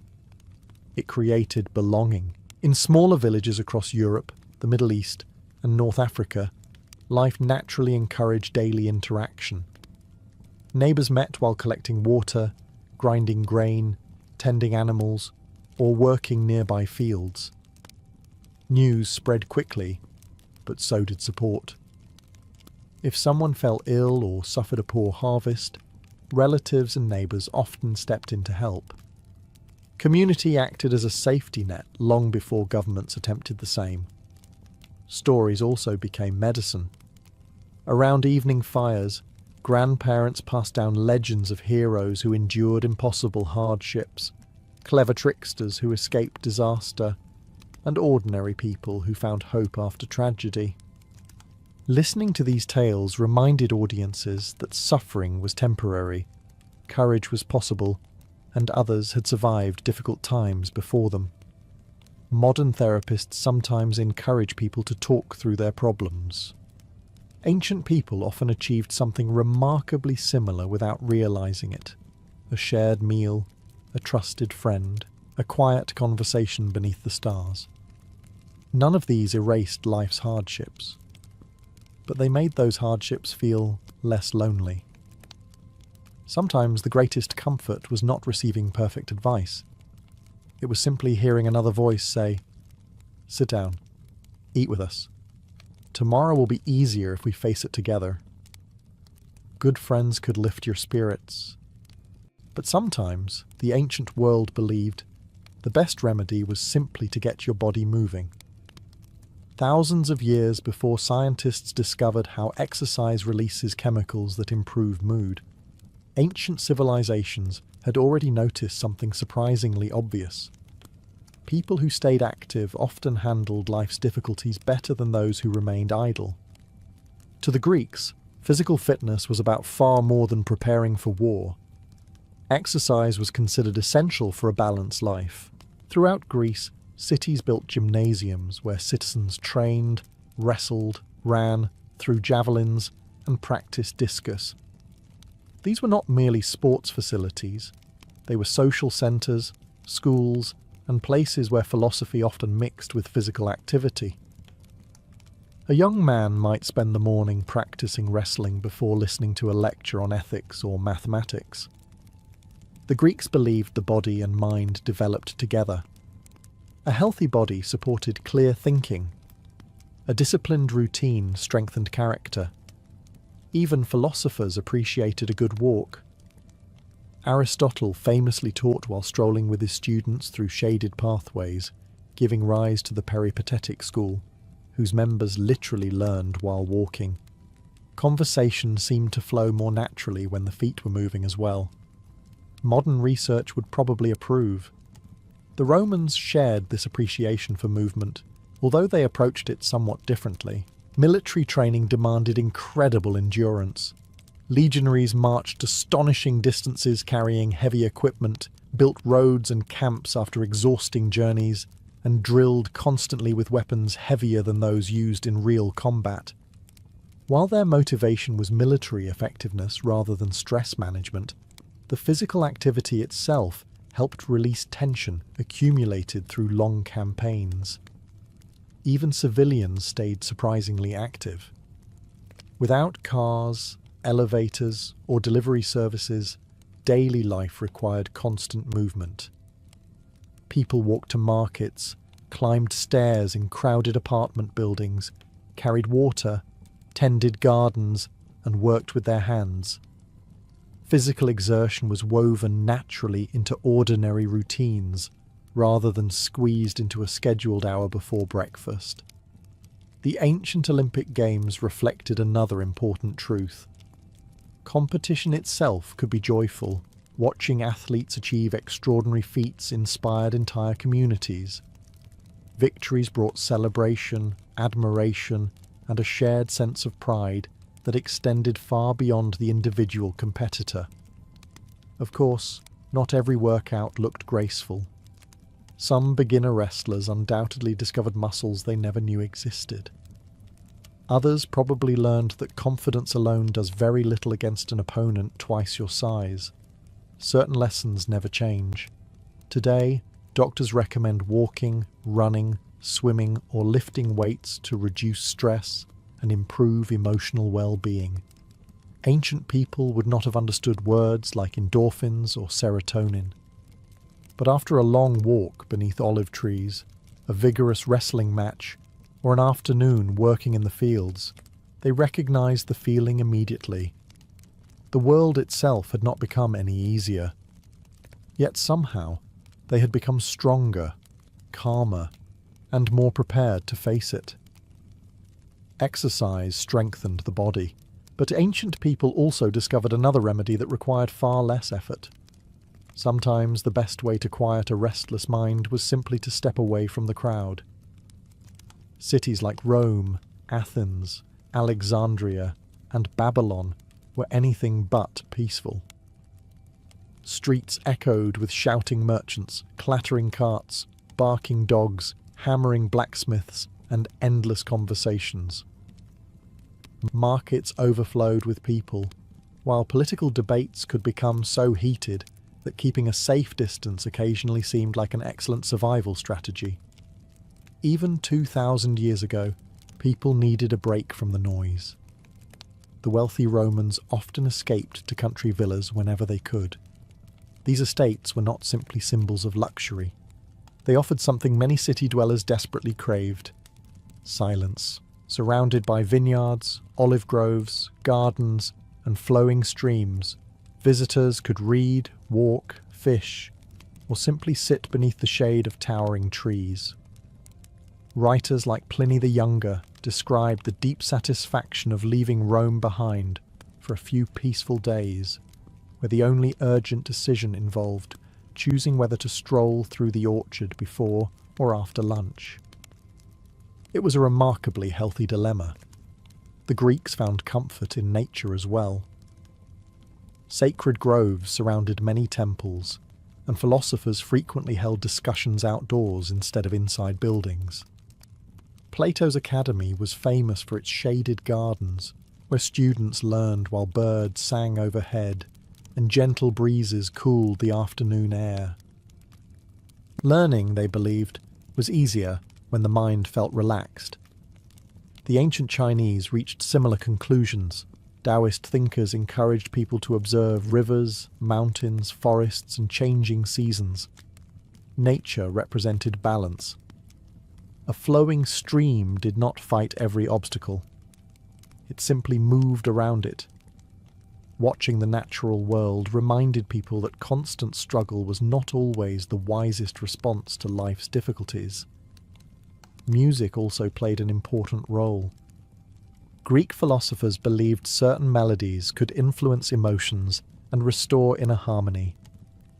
Pythagoras argued that music reflected mathematical order within the universe itself. Whether performed on a lyre, flute, harp, or simple reed pipe, Music was thought to calm the soul as much as it entertained the ear.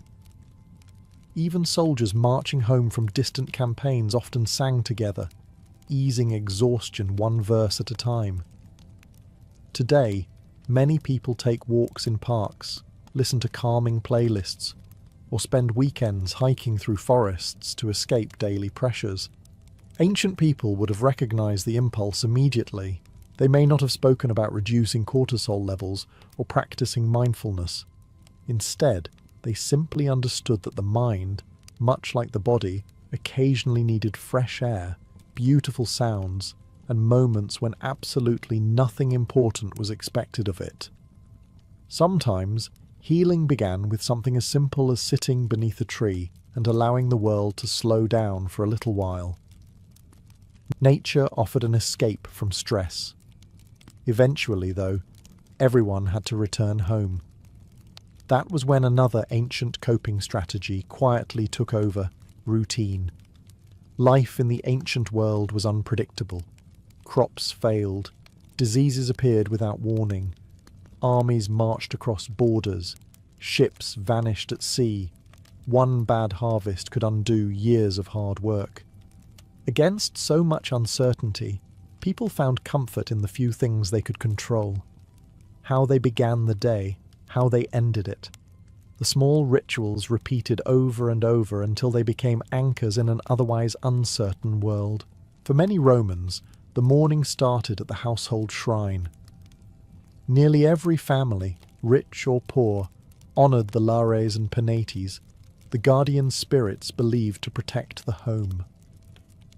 A small offering of wine, a piece of bread, or a brief prayer took only moments, but it marked the transition from sleep to work. Before facing clients, business deals, or political arguments, families paused together in a familiar routine that had been repeated by generations before them. It created stability. The Greeks had similar habits. Many households lit lamps at sunset, offered thanks to Hestia, goddess of the hearth, and gathered around the evening fire before bed. The glowing hearth represented warmth, safety, and family. No matter what chaos unfolded beyond the front door, the fire reminded everyone that home remained a place of protection. Even bedtime itself followed surprisingly regular patterns. Without electric lighting, most people naturally aligned their schedules with the sun. They rose shortly after dawn, and often went to bed not long after darkness settled. During the hottest months, especially around the Mediterranean, many also rested during the afternoon, when the blazing sun made heavy work exhausting. The body recovered because it was allowed to. Sleep, however, was never guaranteed. Ancient writers occasionally described insomnia, nightmares, and anxious thoughts. Roman philosopher Seneca admitted that worry could keep even the wealthiest person awake. The physician Galen advised patients suffering from restlessness to avoid overeating, maintain regular habits, exercise moderately, and spend time in calm surroundings. His advice would not sound particularly out of place in a modern health magazine. People also found comfort in familiar evening rituals. Some read poetry aloud, others listened to music or family stories. Children heard the same legends repeated night after night, while older relatives reflected on the day's events. These predictable moments created a sense of order in lives that rarely felt fully under control. Today, experts often recommend consistent sleep schedules and calming bedtime routines to reduce stress. Ancient people arrived at the same conclusion through experience. They could not control tomorrow's harvest, the weather, or the decisions of kings, but they could light the evening lamp, gather around the fire, say a familiar prayer, and go to bed believing that, whatever tomorrow brought, they would meet it one day at a time. Temples offered hope, festivals brought joy, friends shared your burdens. But there was one ancient method of coping with stress that asked an entirely different question. What if the problem wasn't the world around you? What if it was the way you looked at it? This idea became the foundation of several ancient schools of philosophy, and for countless people, philosophy was not an abstract subject discussed only by scholars. It was practical medicine for the mind. Few people embraced this more completely than the Stoics. Founded in Athens and later embraced by many Romans, Stoicism taught that suffering often came not from events themselves, but from our reactions to them. You could not control storms, illness, politics, or the opinions of other people. Spending your energy trying to control the uncontrollable only created more anxiety. Instead, focus on what belongs to you, your choices, your actions, your character. Everything else must be accepted with calm determination. The Roman Emperor Marcus Aurelius practiced this every day. Despite ruling an empire constantly threatened by wars, disease, and political conspiracies, he filled his private journal with reminders to remain patient, humble, and rational. He wrote these thoughts for himself, not for publication. Reading them today almost feels like looking into someone's private therapy notebook. Another Stoic philosopher, Epictetus, had once been born into slavery. Despite enormous hardships, he repeatedly taught that freedom began inside the mind. Someone might imprison your body, but they could never truly imprison your judgment unless you surrendered it willingly. That was an extraordinary idea. Not everyone agreed with the Stoics. The Epicureans offered a different path. Contrary to popular myth, they did not encourage endless luxury or wild parties. Epicurus argued that lasting happiness came from simple pleasures: good friends, modest meals, meaningful conversations, and freedom from unnecessary fear. Wealth and fame often produced more anxiety than satisfaction. Sometimes enough really was enough. Even Socrates contributed to this ancient search for inner peace. By constantly questioning assumptions, he encouraged people to examine their worries instead of blindly obeying them. Fear often became smaller once it was carefully investigated. It is remarkable how familiar these ideas sound. Modern psychology teaches people to separate what they can control from what they cannot. Therapists encourage challenging irrational thoughts. Mindfulness emphasizes observing emotions without letting them completely take over. The vocabulary has changed. The wisdom has not. Ancient philosophers never promised a life without hardship. They promised something far more realistic, a mind trained well enough to remain steady when hardship inevitably arrived. And perhaps that is why their words continue comforting readers more than 2,000 years after they were first written. By now, one thing has become impossible to ignore. The ancient world never discovered a miracle cure for stress. Instead, it discovered something far more realistic. To be a Roman citizen was one of the greatest honours in the ancient world. Kings sought it. Generals rewarded it. Entire cities celebrated when they finally received it.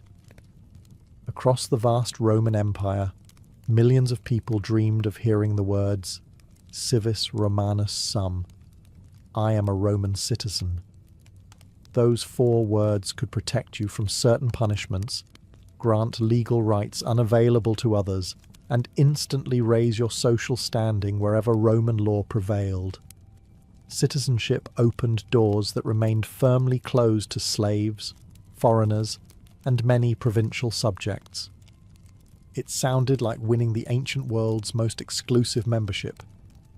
But like many prestigious memberships, it came with a rather demanding list of conditions. Being a Roman citizen was not simply about enjoying privileges. It was about carrying expectations every single day. Imagine waking up in Rome as an ordinary citizen. Before breakfast, your responsibilities have already begun.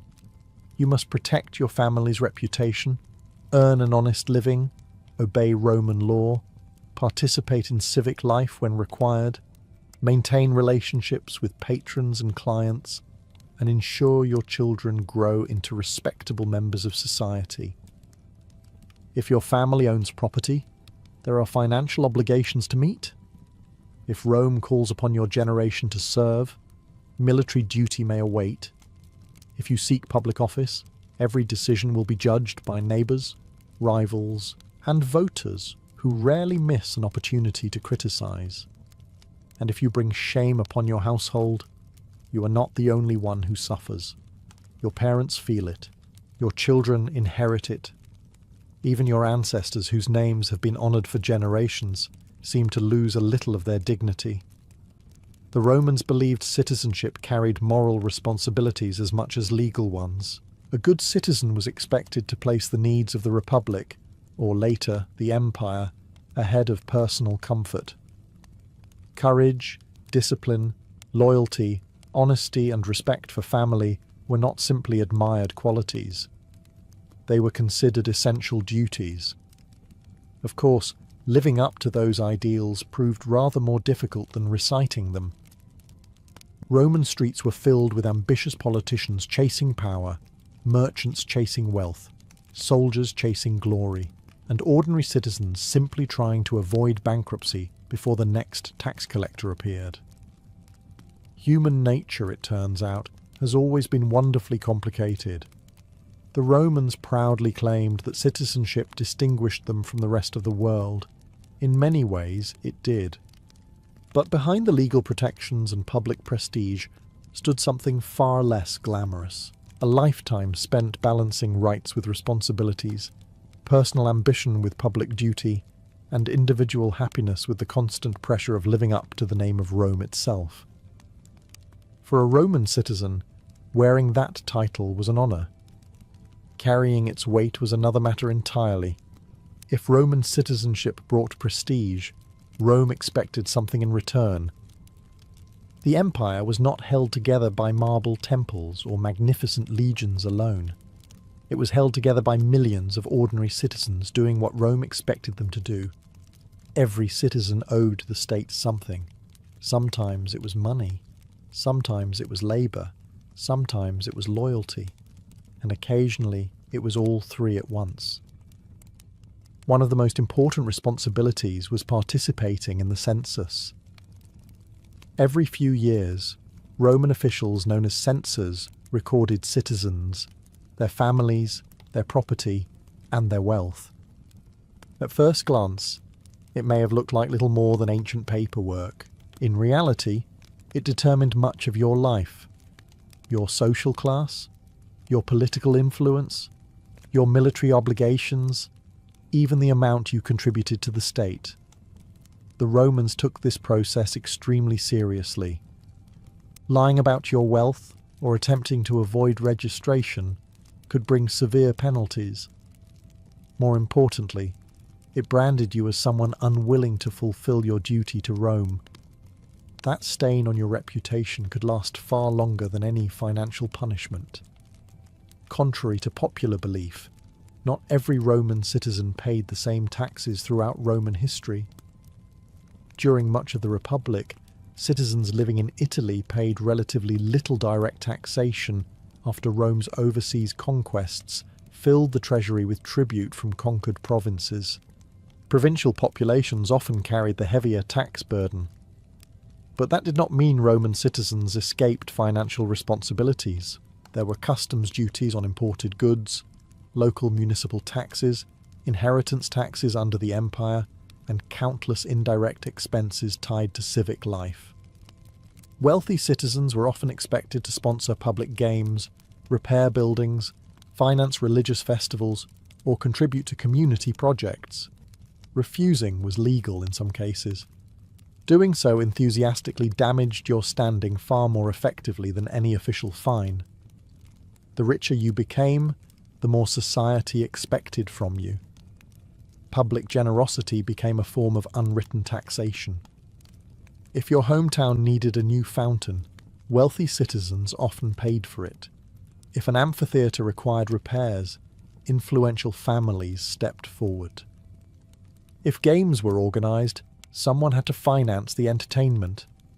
These acts earned admiration, political influence, and lasting prestige. They also emptied plenty of purses. For ordinary citizens, daily obligations never seemed to end.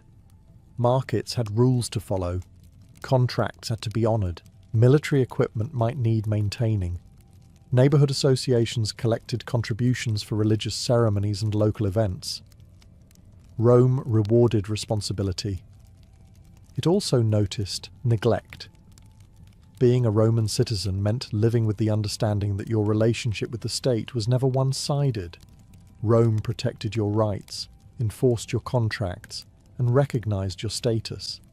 In return, Rome expected you to contribute to the machine that made all of those privileges possible. Citizenship, in Roman eyes, was never something you simply possessed. It was something you continually earned through duty. Paying taxes was one obligation. Being asked to fight for Rome was another entirely. For much of Roman history, citizenship and military service went hand in hand. If the Republic needed soldiers, eligible citizens were expected to answer the call. There was no convenient way to pretend you had suddenly become unavailable. "Sorry, I already have plans this weekend," was unlikely to impress a Roman consul preparing for war. Rome believed that the rights of citizenship had to be defended by the citizens themselves. In the early Republic, military service was not a profession. It was a duty. Farmers left their fields, craftsmen closed their workshops, and merchants put aside their business to join the army. Campaigns often began in the spring and ended before winter, allowing soldiers to return home in time for the harvest. At least that was the plan. Wars have a remarkable habit of ignoring schedules. As Rome expanded across Italy and then the Mediterranean, campaigns grew longer. A war against Carthage or a rebellion in Spain could last for years. Every additional season spent away from home meant neglected farms, struggling businesses, and anxious families wondering whether their husbands, fathers, or sons would ever return. Victory brought glory, but glory did not weed the fields. Nor did it repair a leaking roof or help raise young children. Military service demanded enormous personal sacrifice long before a soldier ever reached the battlefield. The equipment itself often represented a significant investment. In the Republic, many citizens were expected to provide their own armour and weapons according to their wealth. Those with greater means served as heavily armed infantry, while poorer citizens fought with lighter equipment or supported the army in other ways. Even before the first sword was drawn, serving Rome could be expensive. Then came the reforms of Gaius Marius in the late 2nd century before Christ. The army gradually became professional. The state supplied equipment, and soldiers served for long periods, often around 16 to 20 years, and eventually even longer under the empire. Military service became a career rather than a temporary civic obligation. That solved some problems. It created others. A young man might spend decades stationed in distant provinces like Britain, Syria, or the Rhine frontier. He would miss weddings, funerals, births, and countless ordinary moments that quietly shape a family. Letters travelled slowly, if they arrived at all. Every knock at the door could bring welcome news or devastating loss. Yet, despite the hardship, countless Roman citizens served willingly, because they believed that protecting Rome meant protecting their own homes. The empire's borders were not simply lines on a map. They were the distant walls defending every family, every farm, and every citizen who slept peacefully because someone else stood watch through the night. Serving Rome demanded courage, but surviving the battlefield was only half the challenge. Once you returned home, another battle awaited, protecting your family's honour. To a Roman citizen, reputation was not something you owned alone. It belonged to your entire family. Every action, every business deal, every marriage, every public argument, and every careless decision reflected upon parents, siblings, children, and even ancestors who had been dead for generations. You were never simply representing yourself. You were carrying your family's name everywhere you went. The Romans had several words for this idea. Dignitas referred to the respect and personal prestige someone earned through honourable conduct and public achievement. Existimatio described a person's standing in society, the way others judged their character and trustworthiness. Neither could be purchased. Both could be lost surprisingly quickly. Imagine you are a merchant in Rome. You cheat one customer. By sunset, half the neighbourhood has heard about it. The next morning, buyers begin choosing another stall. Potential business partners become cautious. A family arranging a marriage for their daughter quietly decides your household is no longer respectable enough. Your mistake has spread far beyond your own wallet. The Romans never underestimated the speed of gossip. Public opinion mattered enormously because so much of Roman life depended on trust. Contracts were often sealed with witnesses rather than endless paperwork. Loans relied upon confidence. Political careers depended on reputation. Military promotions rewarded proven character as much as bravery. If people stopped believing your word, rebuilding that confidence could take years. For aristocratic families, the pressure became even greater. Noble households proudly displayed wax masks of distinguished ancestors inside their homes. During funeral processions, actors even wore these masks to remind spectators of the family's glorious history. Imagine walking past portraits of ancestors who had served as consuls, victorious generals, or celebrated statesmen every single day. That creates rather high expectations. Failure did not feel private. It felt like disappointing centuries of family history. Marriage carried similar pressure. Choosing a spouse was rarely viewed as a purely romantic decision.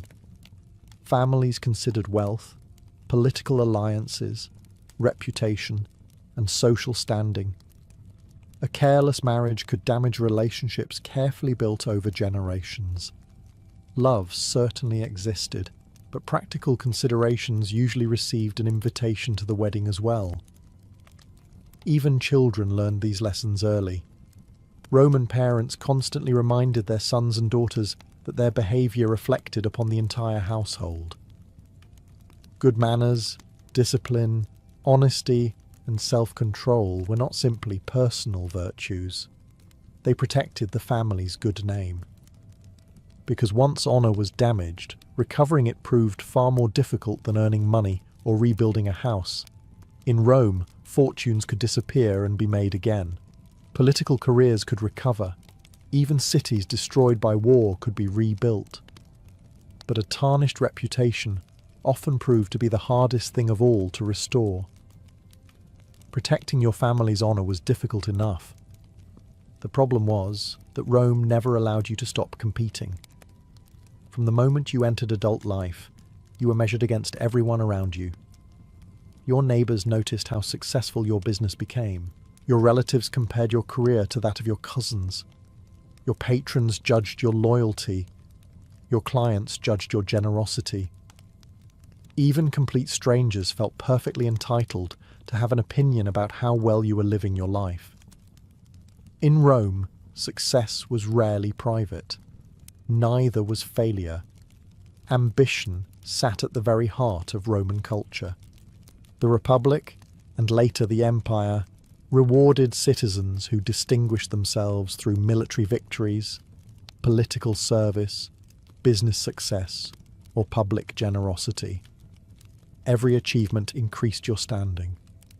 Every setback risked becoming tomorrow's conversation at the baths. For wealthy Romans, the competition was relentless. Young aristocrats dreamed of climbing the cursus honorum, the traditional ladder of public office. They hoped to become quaestors, praetors, and perhaps, if fortune smiled upon them, consuls. But these positions were fiercely contested.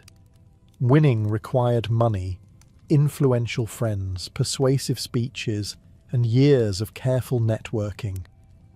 Losing happened in front of everyone. Imagine spending years building your reputation, financing public games, greeting voters every morning, and delivering speeches throughout the forum, only to watch another candidate receive the victory. There was no quiet acceptance speech. There was simply the long walk home while the city already discussed why you had failed.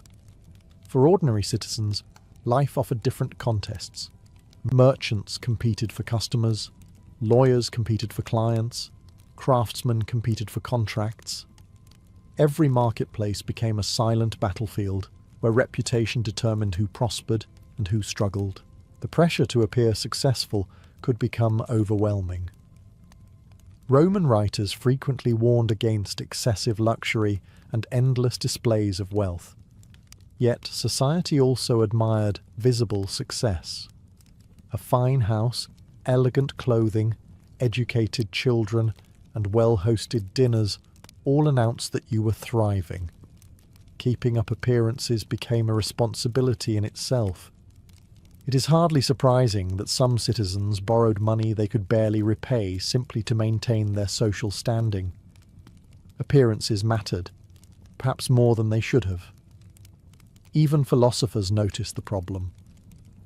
Seneca repeatedly warned that many Romans exhausted themselves chasing public approval instead of genuine happiness.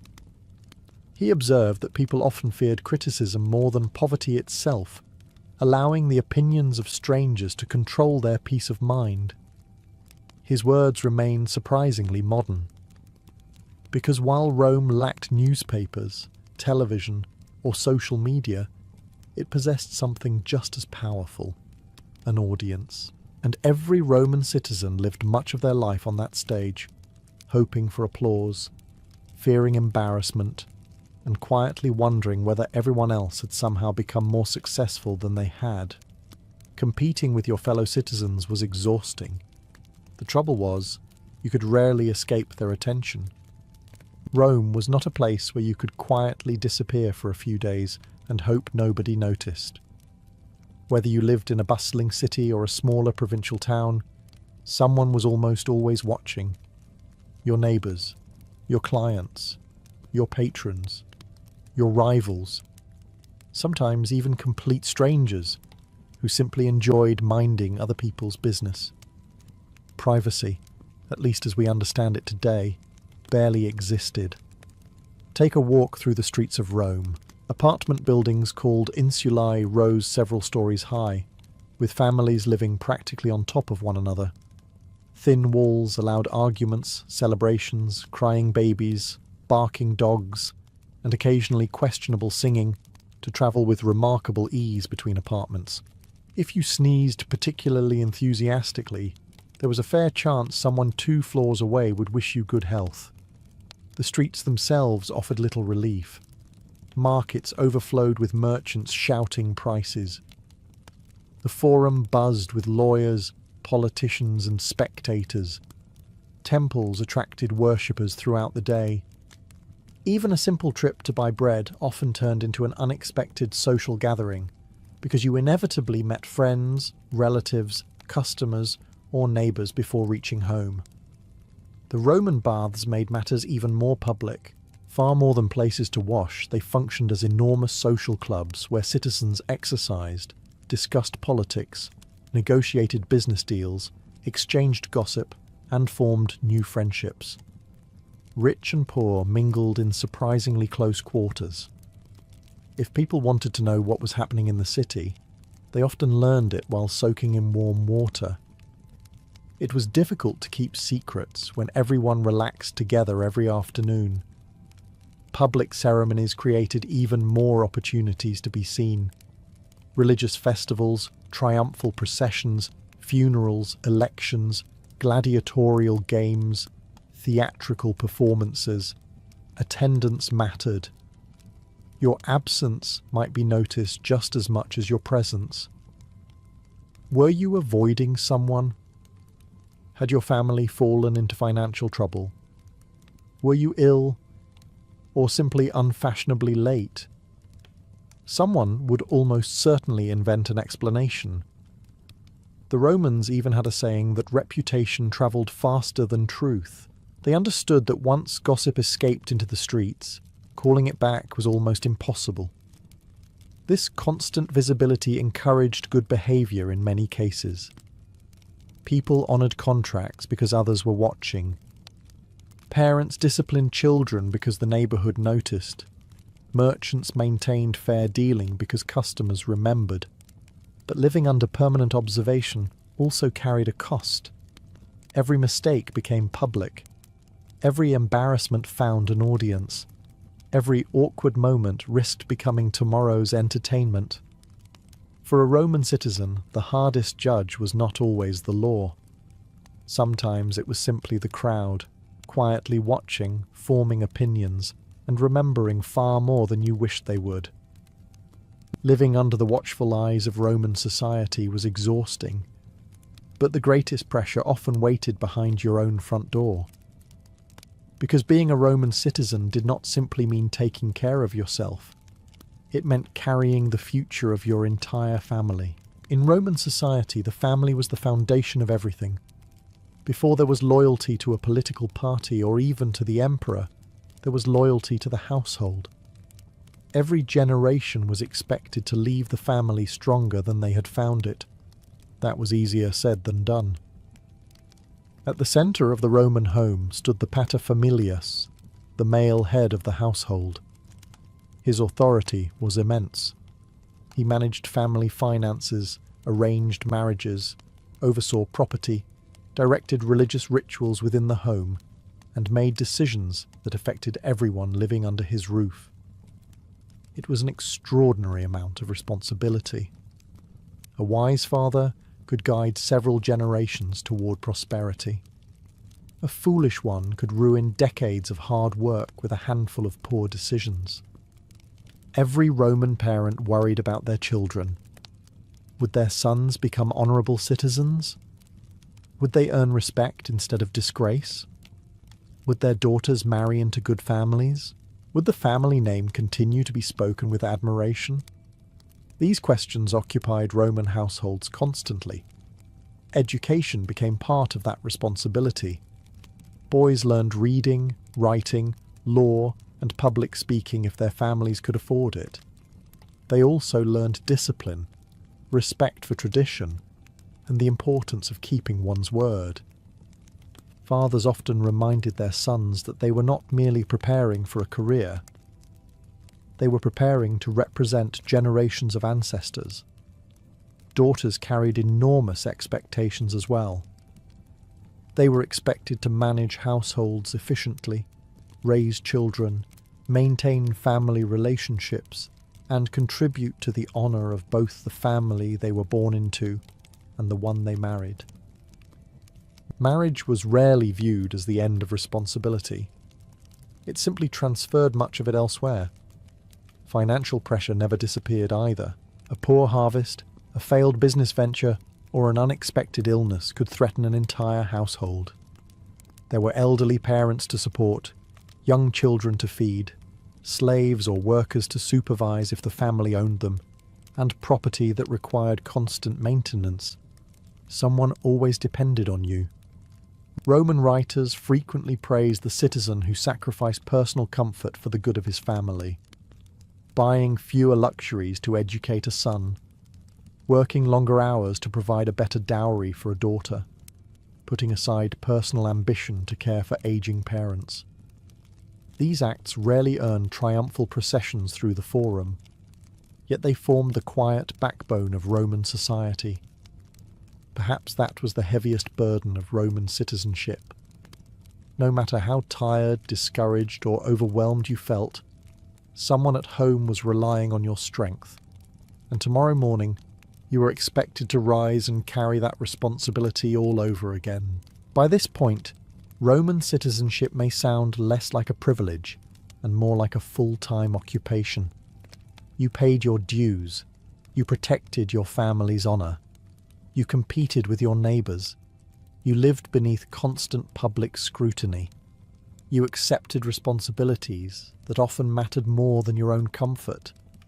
So why did people still desperately want to become Roman citizens?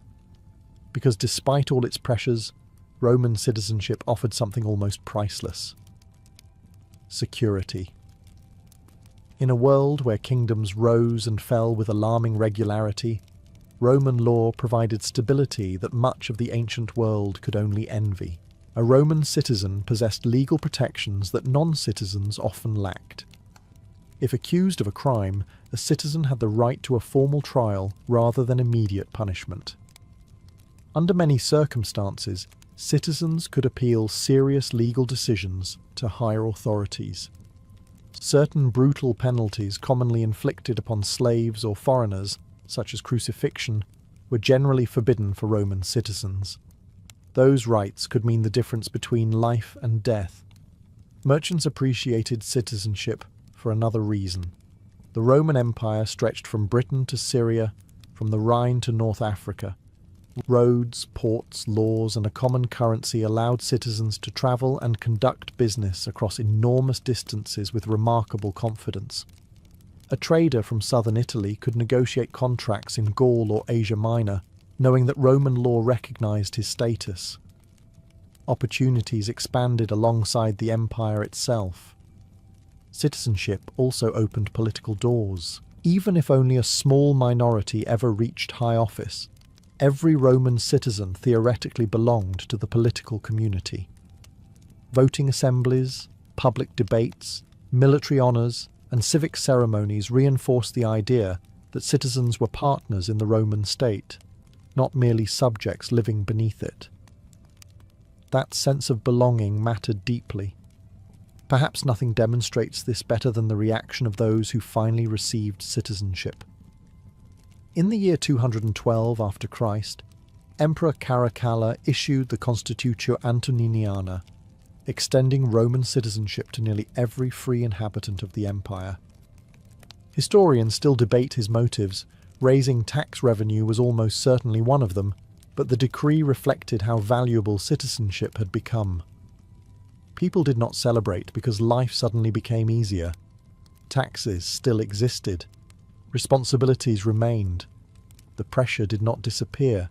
Instead, millions gained something they had long desired: official membership in the most powerful political community of its age.